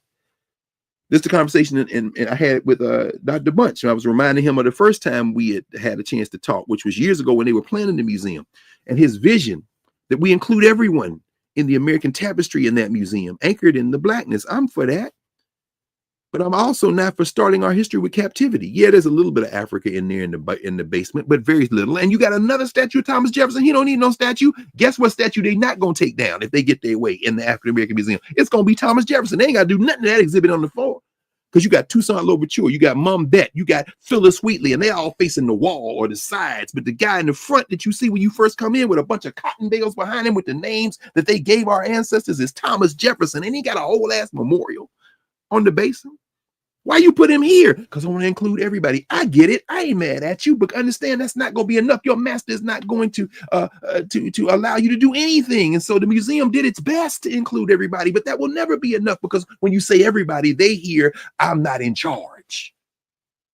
The Daughters of Confederacy went through that. When we talked about that in office hours, we talked about it here. Teaching white supremacy, one of the books that I recommended people read if you want to talk about that. We are not fugitives in this regard. Our work is not fugitive. It's fugitive only in the social structure sense. We can't control them. They're fugitives. They're Maroons. They're in the Quilombos. They're in the hills of Jamaica. They're in the Great Dismal Swamp of Virginia. They're fugitives. But in our governance formation, we are simply restoring our sanity. That's what we're doing Saturday after Saturday, Saturday after Saturday. So, and maybe I'll say for next week, there's a long article, the New York Times, a conversation that was had on this question of the purpose of the university and the idea that if Trump is coming for your university now, it's already too late. Come for this one, big boy. Oh, you can't. Why? Because we don't rely on anything from you. We got the Carter G. Woodson model. Everybody do a little, nobody have to do a lot. Put your subscription in the Knarrative and Nubia, all that gets plumbed right back into the enterprise as we expand and continue to grow and have all this information and all these compendium and making all these connections. You can't do nothing about that, can you, friend? Oh, and the point is that we know how to build governance formations because we never stopped. So anyway, I'm going to just a couple other things. This 14th Amendment convening was so important, as I said, Sherilyn, Dean Fairfax, just very important. A couple of thoughts about that. There were, they had an opening panel, and like I said, I left the radio, so I didn't get a chance to see all of it. I missed Sherilyn's opening remarks, but she was an interlocutor in all the panels. So, I know Sherilyn. So, I mean, it was a brilliant vision articulated. My friend Gabrielle Foreman, who is the founder of the Color Conventions Project and a professor at Penn State University, was there. They've digitized many of the records, all the records really, of the colored conventions of the 19th century. These were the convenings of African people here in the United States. If you want, and I've showed y'all that book before that they published. And of course, the preceding books, Howard Bell's books on the colored conventions. There's several anthologies. I think I keep a couple of them. Going to the archive. After 5 years, every Saturday, every week, our compendium is the document you need, because that becomes the gateway to so much else. It never ceases to amaze me how many academics come into this weekly conversation over the arc of the week, either live on Saturday or between Saturdays, from Saturday to Saturday, because they know that I'm constantly going to point people and direct people to the work that everybody is doing. But I mean everybody. I don't mean people with book contracts that university presses alone. In fact, not even primarily. I mean people walking the streets, people in the space, like the young sister I saw yesterday who went to Texas Southern School of Law, an undergraduate at Florida State University, whose friend told her, you need to come in on Saturdays and be in class. What's going on, sis? I see you. You see me. I said I was going to mention you to the brother I met on the MARTA in Atlanta on my way to the convening of the Howard Alumni Association. This brother from Mississippi who has lived in Atlanta for 32 years showed me a picture of his grandbaby and started talking about how much he learns on Saturdays.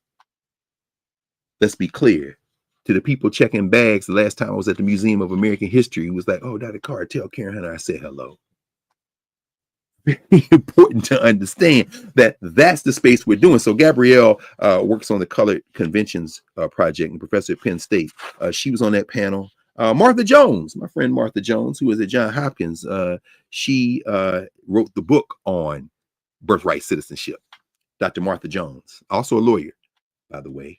She was on the panel. They're talking about the 14th Amendment and birthright citizenship. Kate Masser, I saw that same Museum of African American History and Culture. I met her. She said, oh, we met before. I said, yeah, we met. We were down at the National Museum of African American History and Culture. Remember, I told y'all we went down there. She did a book on Reconstruction in Washington, D.C. My friend Deborah Minkart made the introduction. We were down there one Thursday night, if memory serves me correctly. I came after class and came to the conversation. Very important to understand. Sister Jessica, who works a lot for Teaching with Change, Teaching for Change, was there for the conversation. She moderated the conversation. And so it was good to be in conversation with them. So Kate Masser was there talking about Reconstruction. And then the respondents were these two, my friends. This is LaTasha Brown. Y'all know Tasha works with Brother Cliff, Voting Rights, Black Voters Matter. And Bill Lamar, my man Bill Lamar, the man who with his people defeated the Proud Boys, right? The pastor of Metropolitan AME Church in Washington, D.C. Brother Bill was there, and they talked about the meaning of the 14th Amendment in the context of what we are doing right now. Now, let me see. Usually I keep, wait a minute, hold on. There we go. About to say, I keep one of these things. The Constitution, a noble piece of paper. Yeah, what did Gil Scott Heron say? Society struggle, but they died in vain. Somebody yesterday said this amendment was written in our blood. And that's true. That is true. The 14th Amendment to the United States Constitution was written in the blood of African people. It's very important. And a whole lot of other blood too. Hold on, let me go to the 14th Amendment. Here we are. The 14th Amendment, by the way, as Sherilyn Ifill, Professor Ifill reminded everybody yesterday, is the longest amendment in the United States Constitution. It is the Citizenship Amendment. In fact, one of the panelists, and it might have been my man from Alabama, who's working in Alabama. He's not from Alabama, working in Alabama. It might have been Duell Ross, who is the deputy director of litigation at the NAACP Legal Defense Fund. So, the 14th Amendment is it ain't the 15th. The 14th Amendment is the closest you get in the United States Constitution to articulating the idea of a theory of a right to vote. Because you can make the argument there's no right to vote in the Constitution. I've heard Valencia Watkins Beatty make that all the time. Valencia Watkins makes that argument all the time, and she's not wrong. In fact, it's not even controversial. The closest you get to it is the 14th, not even the 15th. 15th is like, if you're going to have a vote, everybody got to vote. Well, amended by the 19th. Not women. But the 14th is the one that guarantees citizenship. And if you see voting as a right, that's part of that suite of rights that comes with citizenship, then it's the 14th, not the 15th. But the point is this. A little bit of singing Juliet, a little bit. So in that opening panel, Latasha said something, and Bill did too. I'm just going to say a couple of things about them. We're going to keep moving. I'm on the clock now. Latasha said that there are three things we need to keep in front of us and anchor us. One is money, the other is movement structure, and the third is messaging. She said, this is what allows us to wage this war. Money, it takes money to operate narrative and to keep Nubia going, to overcome the glitches, to continue to improve, to break out into some other initiatives that we're planning. And guess what? People are coming. Crowdsourcing, not the big grant, because then people might get scared and pull the money. Not the government grant. Why? Because your white nationalists might try. No, this is the money we have. This is the Carter G. Woodson model. This is the Black Church model. This is the Nation of Islam model. We ain't locking no doors like Marvin Sapp saying until we get 10,000. No, let everybody do a little. Nobody do a lot. And we control this. Lord, who put the bracket? Oh, I love that. Regine. Michael Harriet. Mike did that in Contraband Camp. This bracket on the March Madness is definitely March Madness. I'm gonna have to look at that. Thank you. And thank you, Mike, for putting that together. Contraband Camp. I want to see if it's a global edition, because for a true March Madness, we need a global white supremacist edition between George III and Leopold. Like, who advances? I mean, who knows? You know what I'm saying? But anyway, the point is this. I don't know. Now I'm thinking about possible matchups, but I don't know who would play in the national championship, who I would pick. Wouldn't be an Obama bracket. That would be for sure. But Latasha said you need money, not resources, but money, as Sherilyn Ifill said that Elaine Jones told her. When you tell people we need resources, that means time. That means we need all the things in kind. Of course, when you say money, that's unmistakable. Carter G. Woodson said, I can't get these grants from the white boys, and I don't want them. I want your money. So the school children, here's a nickel, here's a quarter. The school teachers, we passed the hat at the school, here's $50. Oh, and here we are with the Association for the Study of Afro-American Life History, which, by the way, had a convening Monday night while we were in office hours on how to respond to the crisis. Everybody now having convenings, how we respond to the crisis. And all that's very important work and necessary work. In Nubia, we already responded to the crisis, 5 years ago? And we're building a governance formation, so that our rapid response teams that have to engage in social structure warfare can do that, but they don't pull us off our square. Our square is here. This is reality wars. And in the reality war, we've already won the reality war to have our reality, because we live our reality. That's why we're here. The war is to push back these fools who want to strip us of it and everybody else, so that they can maintain control. Because when you say everybody, they hear I'm not in control anymore, and we go break their backs. And some of them will emerge transformed. Others will emerge with broken backs. Hey, ideology. It's a bitch, ain't it? So Latasha said money. Latasha said movement structure. And here's how you build movement structure. She made this point yesterday. Locally, this is what we're doing in Nubia. This is what we're doing in Narrative. Individuals coming together in the community. When I look into the Mbangi in YouTube and I look into the Mbangi in Narrative, what I see is people connecting with people. Oh, I'm from so-and-so. Oh, I'm from so. I didn't know that. Oh, I want to learn more about that. People putting resources in it. This is how we develop it. Oh, my friends. I work at a university. I went to a university, both black and in between a lot of white ones, and still a lot of white ones and traveling, moving back and forth. But whether it's the Fred Gray Symposium we were at 2 weeks ago in Montgomery, or last week with Morehouse with Nina Gilbert, and what they're doing there, educators change lives. Educators save lives. And these institutions are valuable because they're convenings of African people, but the convening of African people that is completely under our control and not subject to trustees and grants and work, that's us. We are our own grant. We are our own development. And we have always infused every other space with the meaning it should have, because we know the meaning that we have. The reality war is already won. And Latasha finally said, messaging.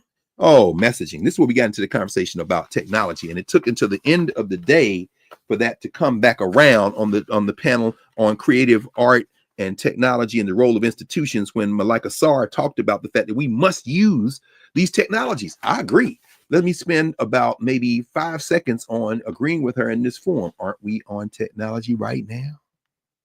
And now I continue. But then, so Latasha made those points. And then Bill Lamar, my man Bill, said, look, we must call on our ancestors. He said something I've said many times. And after we talked about this a little bit, he said, I'm in Washington, D.C. Every street is a prayer. Every statue is a prayer. That's why he has this executive order. They want you praying to their ancestors.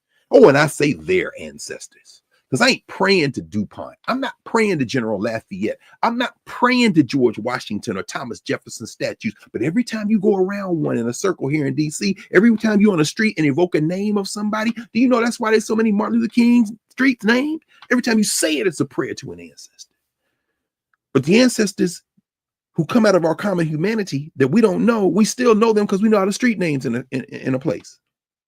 The place in the United States of America that's filthiest in terms of a religious shrine. By filthy, I mean overrun, overwrought, in fact, ensconced with the idea of ancestral veneration, is Los Angeles, the city of angels. All these streets named for Catholic saints because the Spanish were there. This is the whole point. And so Bill said that we must turn to and be in community with our ancestors. And I'm sitting there listening to a brilliant day-long conversation about the 14th Amendment. I thought to myself, this is a very important convening around the fact that it will be our governance formation and our ways of knowing that we'll be able to breathe life into these social structure concepts like the American Constitution long enough for us to use them as self-defense, not to create a more perfect union. You can't create a more perfect union, not with the United States as a framework. Because that's what they're talking about. You know what they're talking about? They want a union that's perfected, a union under white supremacy. And when you look at those founders, those fleeing felons, those captives, I don't care what they wrote out of their pens. I don't care what they said out of their mouths. I saw your actions, and you had on a Judge and Hercules in chains. Not 300 feet from where you wrote that parchment. And this orange clown, his brain melting in his skull. The Grim Reaper standing on the other side of the voter booth to receive us all, because the same night awaits us all. Who knows how long any of us have, including Donald John Trump, signing that paper with your crayon, your big signature. We're going to restore Independence Hall for the 250th anniversary. I will mark the 250th anniversary of the American Constitution. I promise you, I know more about it than you and probably everybody in that damn building by now. You've hollowed it out. That building that I paid the rent for, that all of us paid the rent for, I promise you I know more about it, including when the Africans showed the British in part how to burn it in 1814. But the point is this, I'm not skipping over, I live in a house built by slaves. I'm sorry, Michelle Obama, on two things. Number one, they were captives, not slaves. Number two, then some of them same people showed the British how to burn it, because their commitment wasn't to the criminal enterprise called United States of America, but to our common humanity and their liberation as a means to an end to the place they wanted to be, which was their freedom, which was their beingness together. And so the idea of building a more perfect union for me is a different conversation when you come from a governance perspective. So the conversation about the 14th Amendment, as brilliant as it was and as necessary as it is not the center of my logic, because I have a destination that's a little bit different than the idea of creating and perfecting a criminal enterprise. So Bill was reminding us to talk about our ancestors. And that second panel, I think, was interesting. And I'm going to begin to close this up. Jamie Rankin was on this panel. And on the way in, I saw him. I said, Congressman, we need to keep you on that wall. He said, yes, sir. Jamie Rankin was a professor. A lot of people don't know. He was a professor of constitutional law at American University. And one of his former students, who's now a professor, she's in fact taking a sabbatical. She's working as a fellow at the Howard University School of Law. She came down the street. American University is where Angie Porter is, Professor Porter. Leah Epperson, who is at American University and is a fellow this year at Howard. They were there to talk about the 14th Amendment, in particular, Section 2, which we're going to talk about in a second. Also on that panel was Duell Ross, who's the Deputy Director of Litigation at the NCP, Legal Defense Fund, as I told you all, working out of Alabama. Voting rights, as Sherilyn said. Anything about Alabama voting rights, I ask him. He knows. He don't got to look in the book. That's the kind of guy I like. And I got a chance, to talk to him a little bit as he was coming out. And I asked him, had he been working with Fred Gray? He said, we've done some work with their firm. I said, well, he just launched this Center for Justice and for Human and Civil Rights. He said, oh, yeah. I think that's a good pairing, that they could do some closer work together. And then Professor Serena Mayeri, who is from Penn, University of Pennsylvania, the Cary Law School there. That conversation, and I'm going to talk about one other, and then we're going to close. That panel, that conversation was, Ava DuVernay was there as well. They had a conversation, Sherilyn and Ava DuVernay did, kind of different kind of conversation. It was good. It fit, though. But this panel was fascinating. In fact, let me just read you Section 2 of the 14th Amendment. Section 2, penalty for restricting the vote. Representatives shall be apportioned among the several states according to their respective numbers, counting the whole number of persons in each state, including Indians not taxed. That would be the clause that emerged and allowed people to deal with the question of the 3/5 compromise. Jamie Rankin, Professor Rankin, in his professorial mode as constitutional law scholar, not congressman from Maryland, walked people through that 3/5 compromise and how it came to be. Second sentence. But when the right to vote at any election for the choice of electors for president and vice president of the United States, representatives of Congress, or the executive and judicial officers of a state, or the members of a legislature thereof, is denied to any of the male inhabitants of such state, being 21 years of age, that number got lowered, obviously, and citizens of the United States, or in any way abridged, except for participation in rebellion or other crime, the basis of representation therein shall be reduced in the proportion which the number of such male citizens shall bear to the whole number of male citizens 21 years of age in each state. Now, of course, that applies to everybody now, not just males, all humans, all citizens in the United States. But here's the point. Section 2 of the 14th Amendment says if you engaged in rebellion against the United States, we get to reduce the number of representatives you have and people you have in the Electoral College, in the federal legislature, and in the Electoral College. That's written in the document. And they had a fascinating conversation about the fact that has never been executed, in part because the 14th Amendment doesn't have a clear execution path, because it's not self-executing as it has been interpreted by the judges. I'm saying all that. Let me not get too far into the legal conversation to get right to the point. I'm saying that if you engage in a rebellion and people in your state file a lawsuit and say the people from this state, legislators from my state, regular people must engage in rebellion against the United States, they can lower the number of Congress people you have and number of votes you get in the Electoral College. It's not just a thought exercise, y'all. This is why we have to have these law schools, particularly these black law schools, particularly Howard and Texas Southern, particularly Southern University Law Center and Florida Agricultural and Mechanical State College University, that at this point, School of Law, Miles College in Alabama, North Carolina Central University. That's why we got to have these law schools, these HBCU law schools. And perhaps more importantly, as Marlon can attest to this, and Angie can attest to this, and I can attest to this, even though I went to Ohio State, we had to have this space, because people who are not lawyers, who are not legal educators, who don't understand the law, who have not read the law, who have not spent time or had time, you can then be directed in places that can help you understand some of this. Here's one book I would recommend if you want to start. It's called The Original Meaning of the 14th Amendment. Randy Barrett and Evan Bernick. You've heard me talk about this. It's Letter and Spirit. It's a good book to start with. Take your time, read it. Y'all interested? Maybe we can have a special set of sessions on it in Nubia and talk about the 14th Amendment. It's a fascinating 14th Amendment. Section 2 is very important. Now, Donald Sherman, Brother Donald Sherman, who was there, who is the director of Citizens for Responsibility and Ethics in Washington, or CREW, he was there to talk about Section 3. Let's talk about Section 3. This is the one we was all talking about until we weren't. Remember this? Section 3 is disqualification for former Confederates. Yikes.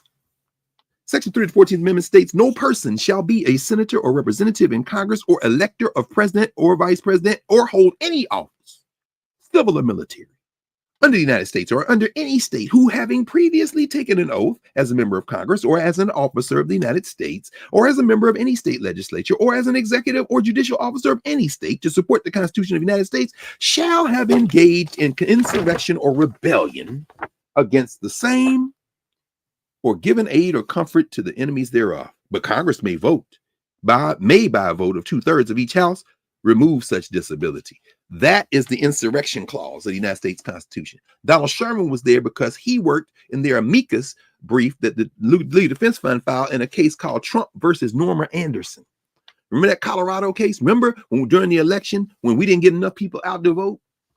Remember in Colorado said they're taking Trump off the ballot because he engaged in insurrection, his twice impeached ass. And we're taking him off the ballot in Colorado, saying that he violated Colorado law and violated the Constitution. The court has never ruled on a Section 3 challenge. When they did rule on that Colorado case, remember Illinois did it. There were several other states that did it, but y'all remember this. The Supreme Court, this is Trump. This is the Trump case where they say, well, basically, as president, he's engaged in official activity. He can do what he wants. But whether he can do what he wants or not, this is not a matter for the courts. They punt it to Congress, and they talked about that yesterday. Brother Donald Sherman. Sherman talked about this yesterday. They punt it to Congress. When you read that case, what they said was March the 4th, in fact, just past the year anniversary, March the 4th, 2024, they said Congress is responsible for enforcing that clause, not state office holders, for federal officers. So that's how they got Trump off the hook, the Supreme Court. They didn't rule on the substance, and they talked about that yesterday, because guess what has not been defined by judges, because ain't nobody ever tried no Section 3 case on the merits. They did not answer the question, what is an insurrectionist? And they didn't answer the question, or what does it mean to be an official of the United States? These are things you would think are self-evident, but the court was terrified. They didn't want to put that on. Plus, they Trump appointees. So what did they do? They punted to Congress. And that's all they did. That's all they held. That Congress is responsible for enforcing that 14th Amendment clause against federal office holders, not state office holders. That's all they held. That's the enforcement mechanism. You understand? 14th Amendment, not self-executing, doesn't have an enforcement mechanism. They're saying Congress is responsible for that. And you know, the MAGA Muppet and them was there, so they blocked it. That's the enforcement mechanism. Going to state court to remove him from the ballot under state law doesn't work. Now the task is to find a different enforcement mechanism. Congress? Sure, if you flip it, elections don't matter. I'm telling you now in those few seconds why they do. And Donald Sherman would tell you why they do. And Leah Epperson, Jamie Rankin, Dwell Ross, Serena Mayeri would tell you why they do. Sharon Eiffel would tell you why elections do. That's very important. Now let me go to the governance space here. That was all social structure stuff. Although it was interesting. Well, and I'm coming to this. I want to close with this because I thought this was fascinating for me as well. Because one of the things Professor Eiffel did, one thing Sherilyn did was people talk about separate but equal as if there was a time when those segregated schools were kind of a halcyon days and they romanticized. She said, but never forget that separate but equal also included teacher pay. And it was unequal, the teacher pay. And those cases that Thurgood Marshall and Charlie Houston and all them engaged in the fighting, a lot of that was to get equitable teacher pay. And she's absolutely right. Then later on, one of the judges in the judge panel, which I'm going to talk about in a second, said, yeah, but the segregated school I went to was better than them white schools. My teachers had PhDs. And never forget that, if we still had that quality and that level, then, Thurgood Marshall and all these people, well, not Thurgood Marshall because he already did it, but I'm saying someone like Charles Ogletree and all, they would be teaching at black schools. These black faculty would be at black schools, and guess what? So would the black football players. But anyway, it got very interesting. But let me get to the point, because this question of governance, that was all social structure stuff. In our governance category in our African States framework, there is a pre-social structure literacy that must be unearthed. That's what Bill Lamar was tapping into when he says you got to call on your ancestors. That's why I tap into, and we tap into with the Africana Studies framework. We don't start our existence in the tiny little quick box of white supremacy, settler colonialism, captivity. Because everything that has allowed us to not only resist, but to subsist and to thrive has been things we brought with us, nothing we learned here in terms of this structure, this rickety ass broken structure that is now consuming itself before our eyes. That's why we got to build our own maps, build our own memorials, build our own narratives. When we were at Montpelier a few years ago, and I told you about this pre-COVID, our sister Ann Chin with the ancestral shrines that they have here in DC, the sisters who have the ancestral remembrance community that convenes and brings together the shrines and ancestral shrines and helps us with all the rituals. That is things we control in ourselves. We were literally on the plantation, James Madison's plantation, in a circle. After I gotten up there early that morning and poured libation, and it was raining a little bit, and as I poured that libation, the water just came down like a storm. And then when I threw the last water in the ground and called those last names of those people who had been captive on that plantation, that last drop of water, I promise you, as I'm sitting here, as soon as it hit the ground, the rain stopped. Don't tell me, I know. In terms of ways, and we brought that with us. All the blood that was shed on that plantation, all the blood that was shed in the Civil War that went into the 13th, 14th, and 15th Amendments, and we're going to give it up to a corn-pone clown whose people at that time were in Germany and Ireland, junior varsity Vance Clay Eaton somewhere in Europe before you ever saw this place. Don't even try it, little Marco. Your people still in Spain. Oh, Cuban, that was yesterday. We're not ever going to get off our square. The key is that there's a pre-social structure literacy. The momentum of memory unblocked will allow us to reinterpret all of these things. And so as we think about that, the compendia we've been building in Narrative in Nubia, the conversations, the living conversations, including Monday night when we return to Marimba Ani, Let the Circle Be Unbroken, second edition. My girl Kahinde, Mama Marimba's granddaughter, saw her Friday night at the Howard Theater, where they did a staged reading of Chad Boseman. A lot of his friends and family, his wife was there. Staged reading of his book, of his play, Blue Azure, to raise some money for Howard University students at School of Fine Arts. But these governance formations will allow us to then use our ways of knowing in ways that we can use in self-defense. And those ways of knowing were clear on a panel that was held that afternoon. How do judges learn about the 14th Amendment? Shirley Eiffel in conversation with three judges, which I thought was fascinating. Judge James Wynn, who's on the Fourth Circuit, the first African-American appointed to the Fourth Circuit. That's the Circuit Court of Appeals that covers, among other places, Virginia, North Carolina. That's the circuit that is so dispositive. Remember, they tried that alternative state legislator theory, trying to take over the Carolina legislature and take the power from governor and get to somebody else and give the electors, whoever they wanted to be, the president, to whoever that person is. Judge Wynn sits on that court. Just a beautiful brother. Listening to him talk about this. He was blocked in his initial appointment. Bill Clinton tried to put him on. Jesse Helms blocked him. So Clinton made a recess appointment, which didn't last. But then Obama put him on the court in a renomination. And then he was going to be a senior judge, meaning he wasn't going to only be no longer be an active judge on the circuit, but kind of have a kind of senior position. The senior judge is a different kind of judge. But then Trump won the election.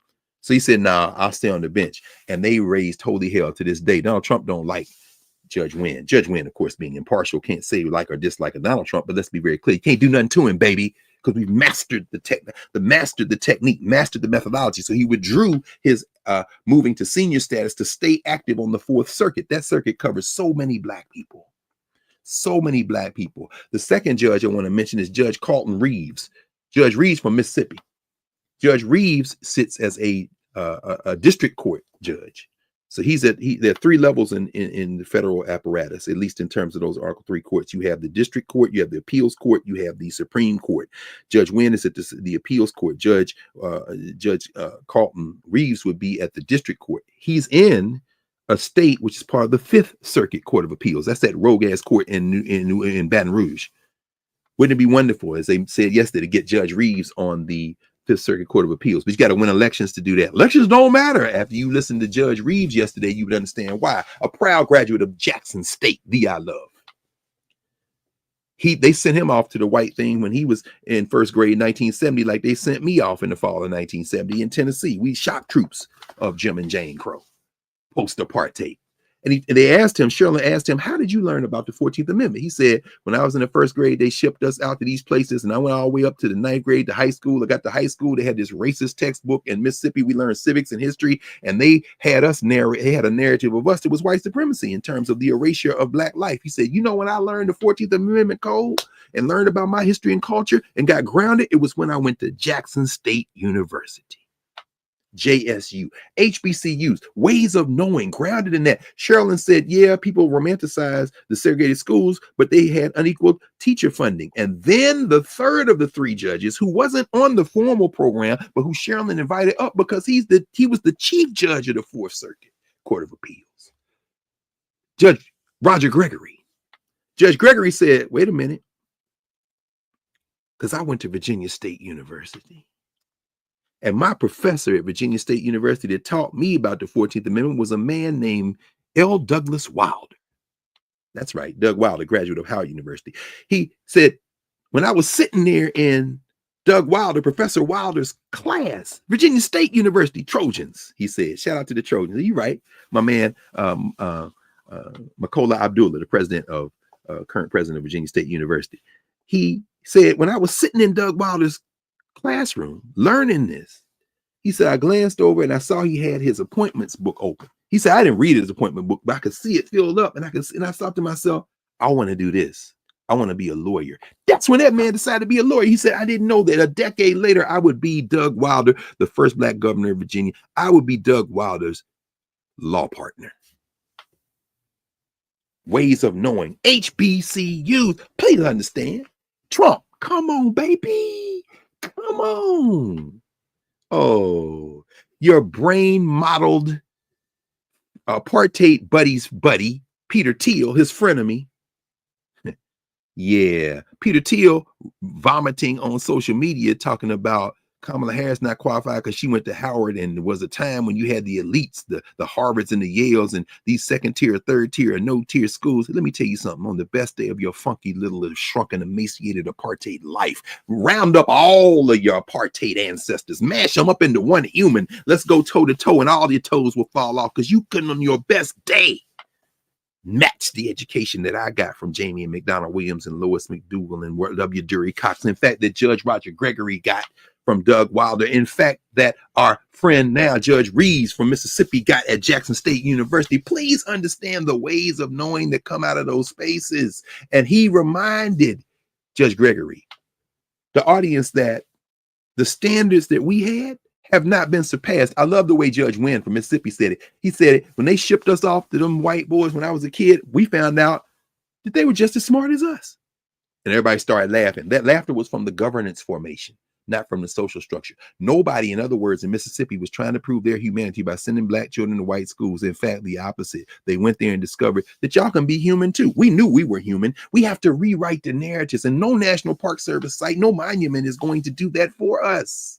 Understand that we have the technology, the science and technology, the platform, the reach. We have to do it. Carrie Mae Weems was there yesterday talking about the memorials that she is doing in places like New York. The great artist, that's right, the great cultural meaning maker, Carrie Weems, was there talking about this. We have the science. We have the technology. We can resist and harness it rather than surrendering to these false narratives. We have the cultural meaning making to do it. We saw it with Sampa the Great, energy.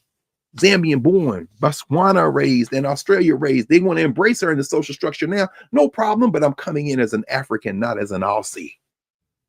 And finally, movement and memory. You know what that requires?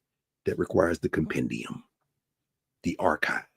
Not the archive the way academics talk about it, the archive that is living in our blood, listening to our elders, being in conversation with our elders. The movement and memory is there. That watching How to Build a Library reminded me of Emma Johnson, Derigo Wari. You know, Aya Fabarinelli been raising money. People been donating. Everybody who has donated to the Derigo Wari, please. Thank you, because what is happening is you can see they're paying school teachers. They're paying those librarians in Kenya and the school teachers in Nigeria, and the children. Those children are swarmed into this little library, and it's growing. And you got the support of now the governor of the state and the mayor in Opobo Town and all this. And as you see that, you see these children who didn't know what they didn't know. And they can look around and say, my culture is not the mess, but this system is the mess. Now I know I'm in the mess, and I know how to get well. If the question is, do you want to be well? The answer for us must be yes. must be yes. And you know how we get well? By doing what we doing here, just like a metronome, week after week. Yes. Yes. Period. That's Nothing it. more to be said. I love, love love you too. Love you too. I will see you all. Oh, by the way, next Saturday, just letting y'all know there's going to be a memorial for the good brother Russell Adams, Dr. Russell Adams, who was the former chair of African American Studies at Howard. He's the one that hired me, the founding chair. He was the founding chair, and I was the next permanent chair. So that's just tell you how long that was. It's going to be at Dumbarton Chapel, which is Howard University Law School, the chapel. And I'll say something about it Saturday morning because we're going to do our regular, and then I'll go over there. I think it's at noon, but I'll drop it in Newbie, and we'll talk about it Monday night. So love you. Love you. Love y'all. Shout out to the house. Thanks for this is the one I wanted too. Maroon Tigers. And that's not Ralph Lauren, right? No. Oh, hell no. Oh, I talked about that too. You know, everybody gotta get that smoke. No question. You'll never see me with a Michael Jordan bag from Howard or no Ralph Lauren overpriced. That every price is overpriced. Piece from Morehouse or Spelman. I'm sorry. They made sure. Now they know Maroon Tigers. I don't want nothing. Yes, that's right. Love you. See you. Have a good one. Yes, ma'am.